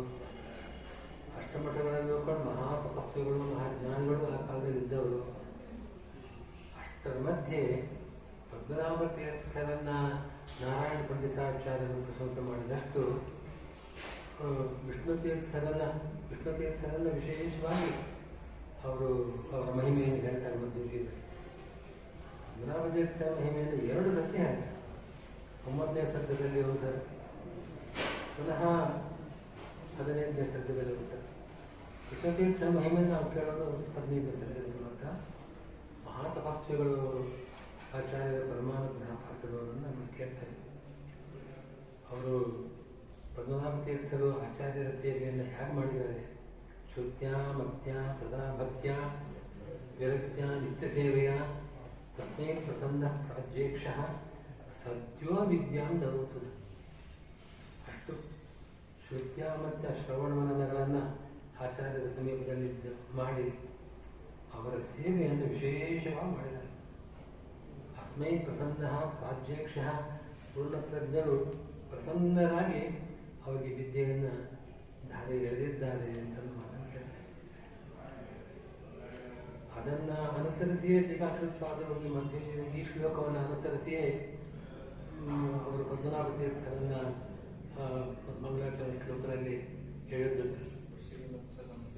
ಶ್ರೀಮದ್ದ ಸಂಸೇವನ ಶುದ್ಧ ವಿದ್ಯಾಸಾಂಭೋ ದಿವೋಮಲಾಹಿ ಕೃಪಾಲವ ಪಂಕಜನಾಭ ತೀರ್ಥ ಅಂತ ಶ್ರೀಮಧ್ವನ ಆ ರೀತಿಯ ಸಂಸೇವನ, ಸಾಮಾನ್ಯ ಸೇವೆಯಲ್ಲ, ಸಂಸೇವನ, ಆ ರೀತಿ ಸೇವೆ ಮಾಡಿದವರು. ಪದ್ಮನಾಭ ತೀರ್ಥರ ಮಹಿಮೆಯನ್ನು ನಾವು ಹೇಳಬೇಕಾದ್ರೆ ಅವರು ಆಚಾರ್ಯರ ಶಿಷ್ಯರು ಅಂತ ಹೇಳುವ ರೀತಿ ವೇದ ಪ್ರವಚನಾಚಾರ್ಯ ಶಿಷ್ಯೋ ಸಾವಿದ ಪೂಜಿತ ಸಭ್ಯಸಭಾಯಾಂ ಯೋ ವೇದಂ ವ್ಯಾಚಕ್ಷು ವೇದ. ಹಾಗೆ ಅವರು ವೇದ ವ್ಯಾಖ್ಯಾನವನ್ನು ಮಾಡ್ತಾ ಇರಬೇಕಾದ್ರೆ ಆಚಾರ್ಯರ ನೆನಪು ಬರ್ತಾ ಇತ್ತು ಶ್ಲೋಕಗಳಿಗೆ. ವೇದ ಪ್ರವಚನಾಚಾರ್ಯ ಶಿಷ್ಯ ಅಂತ ಗುರುತಿಸ್ತಾ ಇದ್ರು ವಿದ್ವಾಂಸರು ಅವರನ್ನು ಅಂತ ಮಹಿಮೆ. ಮತ್ತು ಇನ್ನೊಂದು ಶ್ಲೋಕ ಯುಕ್ತಿ ಪ್ರವಾಹ ಸಂಬ್ರಹ್ಮಾತ್ತರ ಶಾಸ್ತ್ರ ನದೀಶ್ವರ ಆಚಾರ್ಯರ ವೇದಾಂತಾಭ್ಯಂ ನಯೋ ಜಾತು ಜಹೋ ವಿದ್ವತ್ತಿ ಮಿಂಗಿರ, ವಿದ್ವತ್ತಿ ಮಿಂಗಿರ ಅಂತ ಹೇಳ್ತಾರೆ. ವಿದ್ವತ್ತಿ ಮಿಂಗಿರ ಆಚಾರ್ಯ ನಾರಾಯಣ ಪಂಡಿತಾಚಾರ್ಯ ನೋಡಿದವರು, ಅವರನ್ನು ಅವರ ಪಾಂಡಿತ್ಯವನ್ನು ನೋಡಿದವರು. ವೇದಾಂತ ಶಾಸ್ತ್ರವನ್ನು ಬಿಟ್ಟು ಬೇರೆ ಕಡೆ ಹೋಗ್ತಾನೆ ಇರಲಿಲ್ಲ ಅಂತ ಅವರು ವೇದಾಂತ ಶಾಸ್ತ್ರವನ್ನೇ ಹಿಡಿದು ಮಾತಾಡ್ತಕ್ಕವರು. ಆದರೆ ವೇದಾಂತ ಶಾಸ್ತ್ರದ ಅದರ ಯಥಾರ್ಥವನ್ನು ಅದೇ ಪರಮಾರ್ಥ ಅಂತ ತಿಳಿಸೋದಕ್ಕೋಸ್ಕರವಾಗಿ ಅನೇಕ ಯುಕ್ತಿಗಳನ್ನು ಹೇಳುವ ಸಂದರ್ಭದಲ್ಲಿ ಯುಕ್ತಿ ಪ್ರವಾಹದಲ್ಲಿ ಕೊಟ್ಕೊಂಡು ಹೋಗ್ತಾ ಇದ್ರು. ನಾನಾ ಶಾಸ್ತ್ರ ನದೀಶರ ಬೇರೆ ಬೇರೆ ಶಾಸ್ತ್ರ ನದಿಗಳಲ್ಲೂ ಸಂಚಾರ ಮಾಡ್ತಾ ಇದ್ರು. ಆದರೆ ಎಲ್ಲೂ ಹೋದರೂ ಕೂಡ ಪುನಃ ಸಮುದ್ರಕ್ಕೆ ಬರೋರು. ಸಮುದ್ರದಲ್ಲಿರತಕ್ಕಂಥ ಆ ದೊಡ್ಡ ದೊಡ್ಡ ತಿಮಿಂಗಲಗಳಿಗೆ ಇಂಥ ನದಿಗಳು ಸರಿಯಾದ ಪಾತ್ರ ಅಲ್ಲ.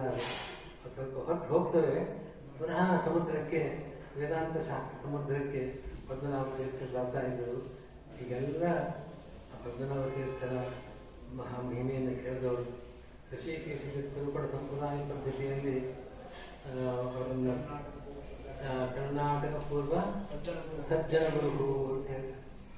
ಈ ಕರ್ನಾಟಕಕ್ಕೆ ಅವರು ಸಜ್ಜನ ಗುರು, ಕರ್ನಾಟಕ ಪೂರ್ವ ಸಜ್ಜನ ಗುರು. ಕರ್ನಾಟಕ ಮಾತ್ರ ಅಲ್ಲ, ತಲಾರಿಯಾಗಿ ಬೇರೆ ಪ್ರಾಂತ್ಯಗಳ ಸಜ್ಜನರಿಗೆ, ವೈಷ್ಣವ ಸಜ್ಜನರಿಗೆ ಗುರುಗಳಾಗಿದ್ದವರು ಅಂತ. ಅಂದರೆ ಆ ಕಾಲದಲ್ಲಿ ಅವರ ಖ್ಯಾತಿ ಹೇಗಿತ್ತು ಅನ್ನೋದನ್ನು ನಾವು ಇಂತಹ ಮಾತುಗಳಿಂದ ಗಮನಿಸಬಹುದು. ಎಲ್ಲ ಆ ದೌಳವ ಪ್ರಾಂತ್ಯದ ಆಚಾರ್ಯರ ಸಕಲ ಶಿಷ್ಯರಿಗೂ ಕೂಡ ಅವರ ಬಗ್ಗೆ ಮಹಾ ಗೌರವ ಇತ್ತು. ಅಂತಹ ಮಹಾನುಭಾವರು ಘಟ್ಟದ ಮೇಲಿನ ಎಲ್ಲ ಮಠಗಳಿಗೂ ಕೂಡ ಮೂಲ ಪುರುಷರು. ಈ ಮಠಕ್ಕೆ ಮಾತ್ರ ಮೂಲ ಪುರುಷರು, ಆ ಮಠಕ್ಕೆ ಅಲ್ಲ ಅಂತ ಹೇಳಕ್ಕೆ ಸಾಧ್ಯ ಹೇಗೆ ಗೊತ್ತಿಲ್ಲ. ಆದ್ದರಿಂದ ನಾವು ಪದ್ಮನಾಭ ತೀರ್ಥರ ಸಂಪ್ರದಾಯ ಪರಂಪರೆಯಲ್ಲಿ ಬಂದವರು ಸಕಲ ಮಾಧ್ವರು, ವಿಶೇಷವಾಗಿ ಈ ಪೀಠಗಳು ಅವರ ಪರಂಪರೆಯಲ್ಲಿ ಬಂದಿದೆ. ಆಚಾರ್ಯರ ಪರಂಪರೆ ಇನ್ನೊಂದು ಅಂತಂದರೆ ಉಡುಪಿಯ ಅಷ್ಟಮಠಗಳ ಪರಂಪರೆ, ಆಚಾರ್ಯರ ಗುರುಗಳ ಪರಂಪರೆ ಒಂದು. ಆಚಾರ್ಯ ಗುರುಗಳ ಪರಂಪರೆ ಕಷ್ಟಕ ಪ್ರೇಕ್ಷಾಚಾರ್ಯ ಇರುವಾಗ ಅದು ಆಚಾರ್ಯ ಪರಂಪರೆ ಹೌದು. ಆಚಾರ್ಯ ಗುರುಗಳ ಅಚಲ ಪ್ರೇಕ್ಷಾಚಾರ್ಯ ಮಠ ಅಂತಂದರೆ ಆ ಪೀಠದಲ್ಲೇ ಬಂದವರ ಆಚಾರ್ಯರು, ಅದನ್ನು ಆಚಾರ್ಯರ ಪರಂಪರೆಯೂ ಹೌದು. ಅವರಿಗೆ ಅದೊಂದು ಮಹತ್ವ ವಿಶೇಷ ಹೊಂದಿದೆ. ಆದರೆ ಉಳಿದ ಮಠಗಳು ಆಚಾರ್ಯರ ಸ್ಥಾಪನೆ ಮಾಡಿದ ಮಠಗಳು, ಅದು ಬಹಳ ಹಿಂದಿನಿಂದ ಬಂದ ಪರಂಪರೆ. ಆದರೆ ಈ ಪೀಠಗಳೆಲ್ಲ ಆಚಾರ್ಯರು ಪ್ರತಿಷ್ಠೆ ಮಾಡಿದ ಮಠಗಳು. ಆ ರೀತಿಯಾಗಿ ನಾವು ಅವರನ್ನು ಅವರ ಆರಾಧನಾ ಕಾಲದಲ್ಲಿ ವಿಶೇಷ ಸಂಸ್ಮರಣೆ ಮಾಡಬೇಕಾದದ್ದು ಅಗತ್ಯ. ಸಂನ್ಯಾಯರತ್ನಾವದರ್ಪಿ ಬುಧಪಾದಿ ಹಿತಶುಭ ಟೀಕಾ ಪರ ಅನುವ್ಯಾಖ್ಯಾ ಅನರ್ಘ ಬೋಧಸಾಗರ. ಬೋಧ ಅವರ ಅನುವ್ಯಾಖ್ಯಾನವನ್ನು ರಚನೆ ಮಾಡಿದ್ದಾರೆ. ಅದಕ್ಕೆ ಸಂನ್ಯಾಯರತ್ನಾವಳಿ ಅದು ಬಂದಿದೆ ಅಂತ ನಾವು ಕೇಳ್ತಾ ಇದ್ದೇವೆ. ಸಪ್ತಕ ದೀಪಾವಳಿ ತತ್ವಪ್ರಕಾಶಗಳ ವ್ಯಾಖ್ಯಾನವಾಗಿ, ಸಂನ್ಯಾಯರತ್ನಾವಳಿ ಅನುವ್ಯಾಖ್ಯಾನಕ್ಕೆ ವ್ಯಾಖ್ಯಾನವಾಗಿ ಬಂದಿರತಕ್ಕಂಥದ್ದು. ಸಂನ್ಯಾಯರತ್ನಾವಳಿಯನ್ನು ನಾವು ನೋಡ್ತಾ ಹೋದರೆ ಅದರ ಅನುಕೂಲಿ, ಅಲ್ಲಿ ಬರತಕ್ಕಂಥ ವಿಷಯಗಳ ಕ್ರಮ, ಆ ವಿಷಯ ಸಂಕ್ಷಿಪ್ತವಾಗಿ ಸಂನ್ಯಾಯರತ್ನಾವಳಿ ಬಂದಿದೆ. ಅದರದ್ದೇ ವಿಸ್ತಾರ ನ್ಯಾಯಸಂಧಾ ಗ್ರಂಥದಲ್ಲಿ ನಾವು ನೋಡ್ತಾ ಇದ್ದೇವೆ. ಹಾಗೆ ಅಂತಹ ಮಹಾ ಗೌರವ ಅವರು ಸಾಕ್ಷಾತ್ ಜಯತೀರ್ಥರು ಪದ್ಮನಾಭ ತೀರ್ಥರ ಶಿಷ್ಯರಲ್ಲಿದೆ. ಅವರು ಕೂಡ ತುಂಬ ಹತ್ತಿರದ ಸಂಬಂಧ.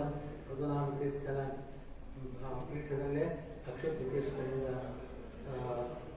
ಪುನಃ ಅಲ್ಲಿ ಬಂದು ಆ ಪೀಠವನ್ನು ಅಲಂಕರಿಸಿದ ಮಹಾನುಭಾವರು ಜಯತೀರ್ಥರು. ಅಂತಹ ಪದ್ಮನಾಭ ತೀರ್ಥರ ಪುನರಾಗ್ರಹ ನಮ್ಮೆಲ್ಲರ ಮೇಲೆ ಇರಬೇಕು. ಜ್ಞಾನ ಭಕ್ತಿಯಾದಿಗಳು ನಮ್ಮನ್ನು ವಿಶೇಷವಾಗಿ ಭಕ್ತಿಯಾಗಲಿಕ್ಕೆ ಅವರ ಪರಮಾನುಗ್ರಹ ಬೇಕು. ಈ ದಿವಸ ವಿಚಾರ ಮಾಡಿರ್ತಕ್ಕಂಥ ಓಂಕಾರದ ವಿಷಯದಲ್ಲಿ ಆಚಾರ್ಯರ ಅಭಿಪ್ರಾಯವನ್ನು ಅವರ ಶಿಷ್ಯರೆಲ್ಲರೂ ಗ್ರಹಣ ಮಾಡಿದ್ದಾರೆ. ಹೇಗೆ ವೇದವ್ಯಾಸರ ಶಿಷ್ಯರು ಜೈಮಿನಿ, ಕಾಚಕಸ್ನ, ಆಶ್ಮರಥ್ಯ ಮೊದಲಾದವರೆಲ್ಲರೂ ಏಕದೇಶ ಗ್ರಹಣ ಮಾಡಿದ್ದಾರೆ. ಅವರ ಅಭಿಪ್ರಾಯ ಎಲ್ಲ ಬೇರೆ ಬೇರೆ ಇರುವಂತೆ ಸ್ಥೂಲ ದೃಷ್ಟಿಯಲ್ಲಿ ಕಾಣಿಸುತ್ತೆ. ಆದರೆ ಅವರೆಲ್ಲರೂ ಕೂಡ ವೇದವ್ಯಾಸರ ಶಿಷ್ಯರೇ. ವೇದವ್ಯಾಸರು ಹೇಳಿದ ಒಂದೊಂದು ಅಂಶವನ್ನು ಅವರು ಉಪಪಾದನೆ ಮಾಡಿದ್ದಾರೆ ಅಂತ ಹೇಳುವಂತೆ ಆಚಾರ್ಯರ ಶಿಷ್ಯರಲ್ಲೂ ಹಾಗೆಯೇ ಆಚಾರ್ಯ ಶಿಷ್ಯರು ತತ್ವಪ್ರದೀಪಕಾರರು, ಹಾಗೆ ಸಂನ್ಯಾಯರತ್ನಾವಳಿಕಾರರು, ಹೀಗೆ ಈ ಪರಂಪರೆಗಳು ಕಾಣಬಹುದು. ಆಚಾರ್ಯರ ಶಾಸ್ತ್ರ ಪರಂಪರೆಯಲ್ಲಿ ಅವರ ಮುಖದಿಂದ ಕೇಳಿದಾಗ ಒಂದೊಂದು ಅಂಶವನ್ನು ತಮಗೆ ಸ್ವಾರಸ್ಯಪೂರ್ಣವಾದಂಥ ಒಂದು ತಿಳಿದಿದ್ದನ್ನು ಅವರು ಹೇಳಿದ್ದಾರೆ. ಆಚಾರ್ಯರ ಶಿಷ್ಯರಲ್ಲಿ ಯಾವ ಮತಭೇದವೂ ಇಲ್ಲ. ಮತಭೇದ ಅಂತಂದರೆ ಅವ್ರು ಹೇಳಿದ ತಪ್ಪು, ಇವ್ರು ಹೇಳಿದ ಸರಿ ಅಂತ ಆ ರೀತಿ ದೋಷದೃಷ್ಟಿಯನ್ನು ಮಾಡತಕ್ಕಂಥದ್ದು ನಮ್ಮ ಮಾಧ್ವ ಸಂಪ್ರದಾಯಕ್ಕೆ ಒಂದು ವಿಶೇಷ ಇದೆ ಅಂತಂದರೆ, ಬೇರೆ ಸಂಪ್ರದಾಯಗಳಲ್ಲಿ ಗುರುಗಳು ಅವ್ರು ಹೇಳಿದ್ದು ತಪ್ಪು ಅಂತ ಕಂಠವಾಗಿ ಹೇಳ್ಬೇಕಾದ್ರೆ ಅವ್ರು ಹೇಳ್ತಕ್ಕಂಥ ಉತ್ತರೋತ್ತರ ಪ್ರಾಮಾಣ್ಯ ಯಾಕೆ ಅದೊಂದು ಶೋಭೆ. ಆದರೆ ಮೀಮಾಂಸಾ ಶಾಸ್ತ್ರಕಾರರಿಗೆ ಅದು ಒಂದು ಕಳಂಕ. ಉತ್ತರ ಮೀಮಾಂಸಾ ಬ್ರಹ್ಮಮೀಮಾಂಸಾ ಶಾಸ್ತ್ರದ ವ್ಯಾಖ್ಯಾನಕಾರರಿಗೆ ಹಿಂದಿನ ಗುರುಗಳು ಹೇಳಿದ್ದು ತಪ್ಪು ಅಂತನ್ನೋದು ಬಹಳ ಕಷ್ಟ ಆಗ್ತದೆ. ಆದ್ದರಿಂದ ಆ ಸಂಪ್ರದಾಯವನ್ನು ಬಿಡದೆ ಆಚಾರ್ಯರ ಶಿಷ್ಯರಲ್ಲಿ ಎಲ್ಲರೂ ಜ್ಞಾನಿಗಳು ಒಂದೊಂದು ಏಕದೇಶವನ್ನು ಹೇಳಿದ್ದಾರೆ. ಚಂದ್ರಿಕಾದಲ್ಲಿ ಜ್ಯೋತಿರಧಿಕರಣದ ಸಂದರ್ಭದಲ್ಲಿ ಅದು ಒಂದು ಅಧಿಕರಣವೋ ಬೇರೆ ಬೇರೆ ಅಧಿಕರಣವೋ ಒಬ್ಬೊಬ್ಬರೊಂದು ರೀತಿ ಹೇಳಿದ್ದಾರೆ. ಆದರೆ ಅದೆಲ್ಲವನ್ನು ಅನುವಾದ ಮಾಡ್ತಾರೆ. ಅನುವಾದ ಮಾಡಿ ಇದು ಬೇರೆ ಬೇರೆ ಅಧಿಕರಣವೇ ಅನ್ನೋ ರೀತಿಯಲ್ಲಿ ಕಾಣ್ತಾ ಇದೆ ಅನ್ನೋ ಪೂರ್ವಪಕ್ಷವನ್ನು ಮಾಡಿ ಸಿದ್ಧಾಂತವನ್ನು ಮಾಡಿ ಯಾವ ಈ ಮೂರೂ ಮತಗಳಿಗೆ ಯಾವ ವಿರೋಧವೂ ಇಲ್ಲ ಅನ್ನೋದು ಬಹಳ ಸುಂದರವಾಗಿ ತೋರಿಸ್ತಾರೆ.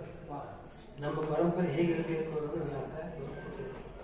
ಹಾಗೆ ಈ ರೀತಿಯಾಗಿ ಓಂಕಾರದ ವ್ಯಾಖ್ಯಾನದಲ್ಲಿ ಓಂಕಾರ ಅನ್ನೋದು ಒಂದು ದೃಷ್ಟಿಯಿಂದ ಸೂತ್ರಾವಯವ ಅಂತ ಹೇಳ್ಬೋದು.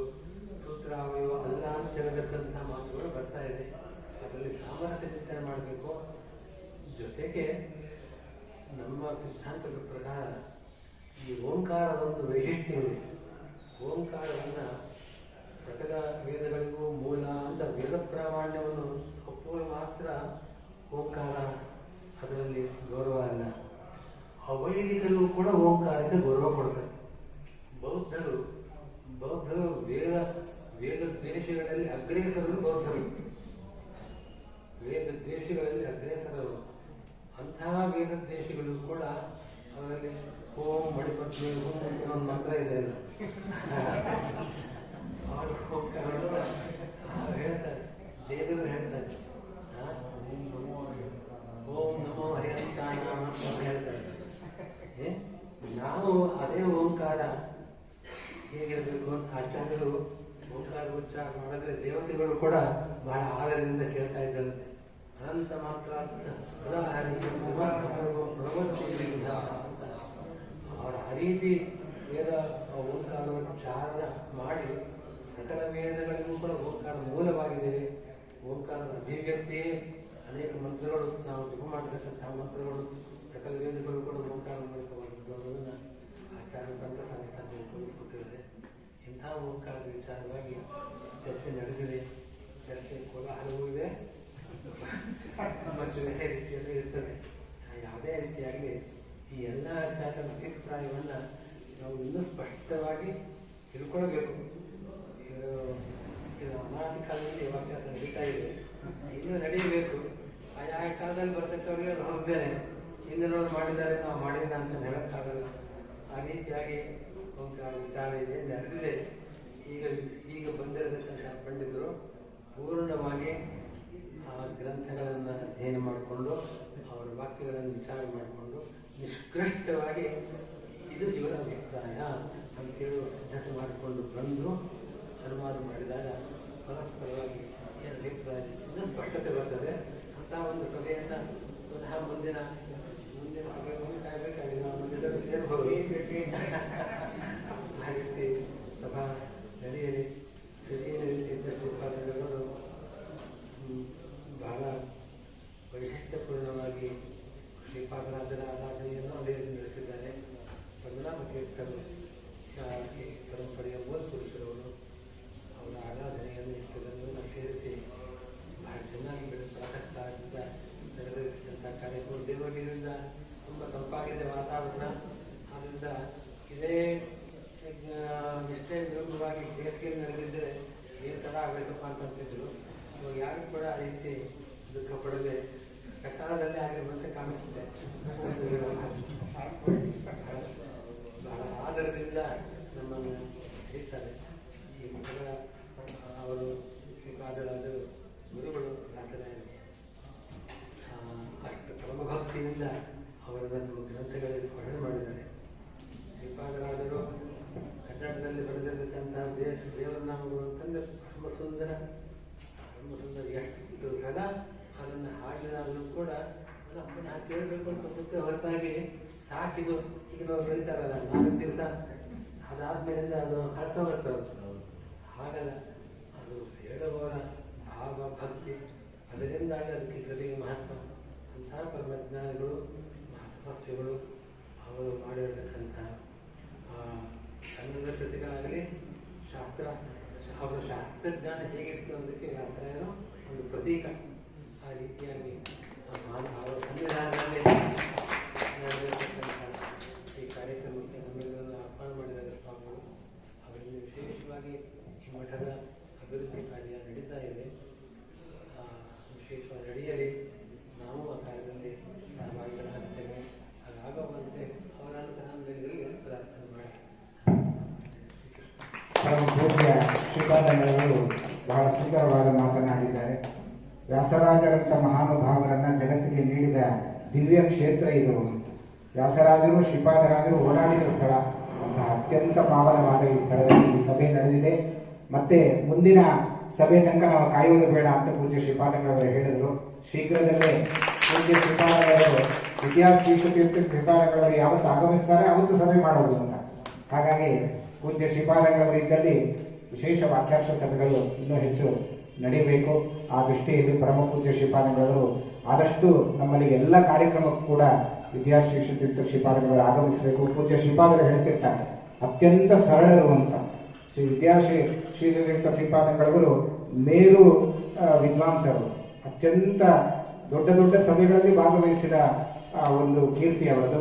ಆದರೆ ಒಂದು ಸಣ್ಣ ಸಭೆಯನ್ನು ಕೂಡ ಕುಳಿತು ಈ ನಮ್ಮ ಸಣ್ಣ ಪುಟ್ಟ ಸಭೆಯಲ್ಲಿ ವಿಶೇಷವಾಗಿ ಅವರು ಭಾಗವಹಿಸಿ ಓಂಕಾರದ ಬಗ್ಗೆ ಬಹಳ ಸರಳವಾಗಿ ಪೂಜ್ಯ ಶ್ರೀಪಾದಂಗಳವರು ಪದ್ಮನಾಭ ತೀರ್ಥರ ಅಭಿಪ್ರಾಯ ಏನು ಅನ್ನೋದನ್ನ ಸೂಚನೆ ಮಾಡಿ ಮುಂದೆ ವಿದ್ವಾಂಸರು ಹೇಗೆ ಅದನ್ನ ಚರ್ಚೆ ನಡೆಸಬೇಕು ಅನ್ನುವುದರ ಬಗ್ಗೆ ವಿಶೇಷವಾದ ಮಾಹಿತಿಯನ್ನು ಅನುಗ್ರಹವನ್ನು ಕೂಡ ಪೂಜ್ಯ ಶ್ರೀಪಾದಂಗಳವರು ಮಾಡಿದ್ದಾರೆ. ಆದ್ದರಿಂದ ಸುಜಯನಿಧಿ ತೀರ್ಥ ಶ್ರೀಪಾದಂಗಳು ಹೇಳ್ತಿರ್ತಾರೆ ಪರ್ಮನೆಂಟ್ ಆಹ್ವಾನ ಅಂತ.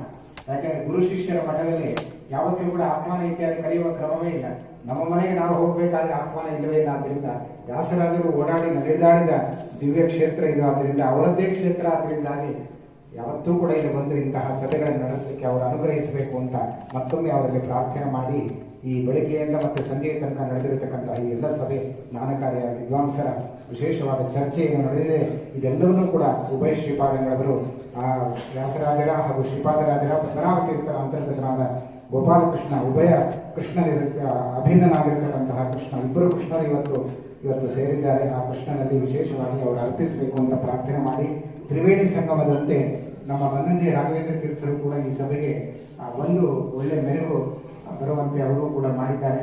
ಆಹ್ವಾನ ಮಾಡಿ ಬರೋದುವೆ, ಆಹ್ವಾನ ಇಲ್ಲದೆ ಬಂದರೆ ಅತಿಥಿಗಳಲ್ಲಿ ವಿಶೇಷ ದೇವರ ಸನ್ನಿಧಾನ ಅಂತೆ. ಒಂದು ರೀತಿಯಲ್ಲಿ ಪದ್ಮನಾಭ ತೀರ್ಥರ ಅವರನ್ನ ಕರೆಸಿ ಇವತ್ತು ಈ ಸಭೆಗೆ ವಿಶೇಷವಾಗಿ ಮೆರುಗು ಬರುವಂತೆ ಮಾಡಿದ್ದಾರೆ. ಅವರಿಗೂ ಕೂಡ ಶ್ರೀಮಠದ ಪರವಾಗಿ ಅಭಿವಂದನೆಗಳನ್ನ ಸಮರ್ಪಣೆ ಮಾಡ್ತಾ ಇದ್ದೀನಿ.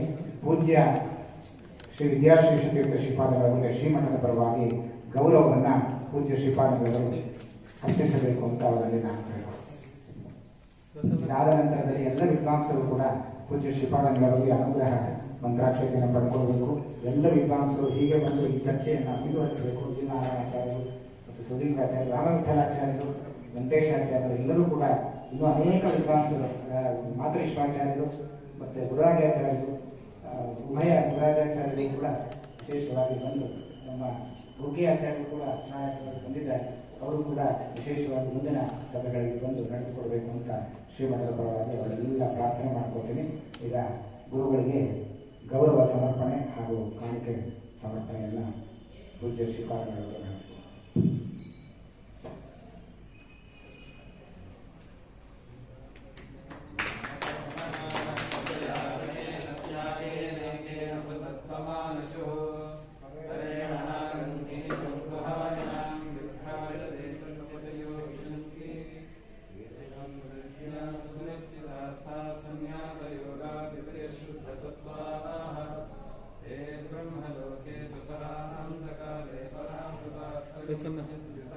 ಪ್ರಸನ್ನ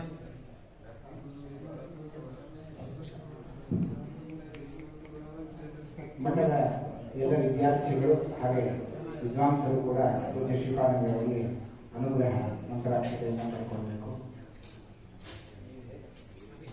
ಸಿ.ಎ. ಪ್ರದ್ಯುಮ್ನಾಚಾರ್ಯರು, ವೀರನಾರಾಯಣಾಚಾರ್ಯರು, ಅಭಿಜಿತ್ ಒಳ್ಳೆ ಮುಹೂರ್ತದ ಹೆಸರನ್ನು ಇಟ್ಟಿದ್ದಾರೆ ಅವರಿಗೆ. ಅವರ ಮುಹೂರ್ತವನ್ನು ಕೂಡ ಹತ್ತಿರ ಬರ್ತಾ ಇದೆ. ಶ್ರೀಪಾದರು ಅವರಿಗೆ ಗೃಹಸ್ಥನಾಗುವ ಮುಹೂರ್ತ. ಅಭಿಜಿತ್ ಸರ್ವದೋಷಜ್ಞ ಅಂತ. ಹಾಗಾಗಿ ಪೂಜ್ಯ ಶ್ರೀಪಾದಂಗಳ ಸೇವೆ ತುಂಬ ಮಾಡ್ತಾ ಇದ್ದಾರೆ.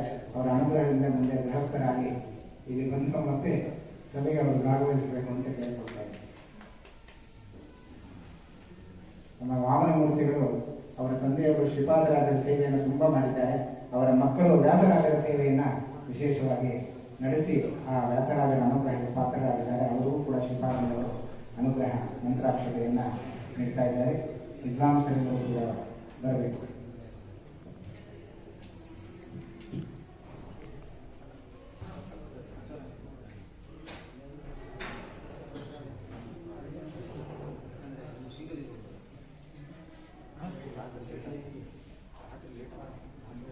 ವೀರನಾರಾಯಣಾಚಾರ್ಯ, ರಾಮವಿಠಲಾಚಾರ್ಯ, ಮಠದ ವಿದ್ವಾಂಸರಾದ ರಾಮವಿಠಲಾಚಾರ್ಯರು ಶ್ರೀಪಾದಂಗಳವರ ಅನುಗ್ರಹ ರಾಷ್ಟ್ರಪತಿ.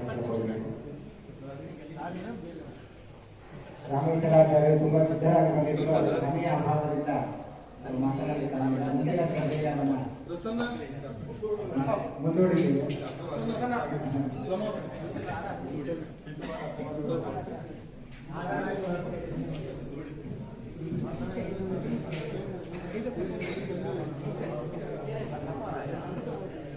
ಬದರಿ ಆಚಾರ್ಯರು, ಗೋಪಿ ಆಚಾರ್ಯರು, ಗೋಪಾಲಾಚಾರ್ಯರು ಎಲ್ಲರೂ ಕೂಡ ಬಂದು ಶ್ರೀಪಾದಂಗಳವರಿಗೆ ಅನುಗ್ರಹ ಮಂತ್ರಾಕ್ಷತೆಯನ್ನು ಪಡ್ಕೊಳ್ಬೇಕು. ಗುರುರಾಜಾಚಾರ್ಯರು,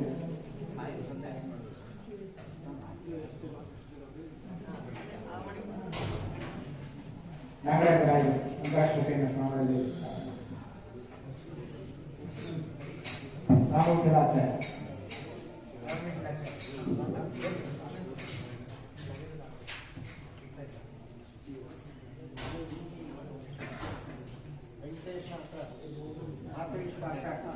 ವೆಂಕಟೇಶಾಚಾರ್ಯ ಆದರ್ಶಾಚಾರ್ಯ ಗುರುರಾಜಾಚಾರ್ಯ ಶ್ಯಾಮಾಚಾರ್ಯ ಬಂಡಿ ಎನ್ ಸುಧೀಂದ್ರಾಚಾರ್ಯ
ದಯವಿಟ್ಟು ವಿದ್ವಾಂಸಗಳನ್ನು ಯಾರನ್ನ ಇದ್ರೆ ಅವರು ಬಿಟ್ಟುವರಿಗೆ ಮಂತ್ರಾಕ್ಷತೆ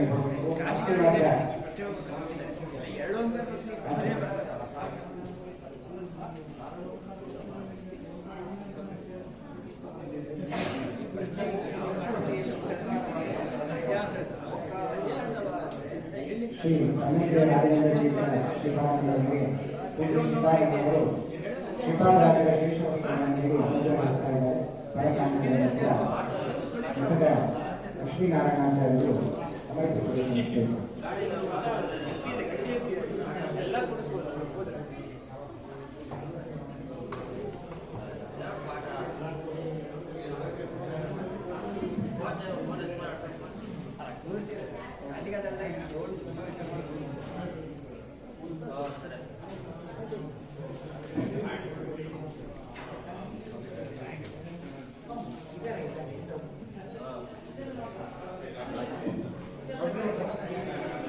Okay.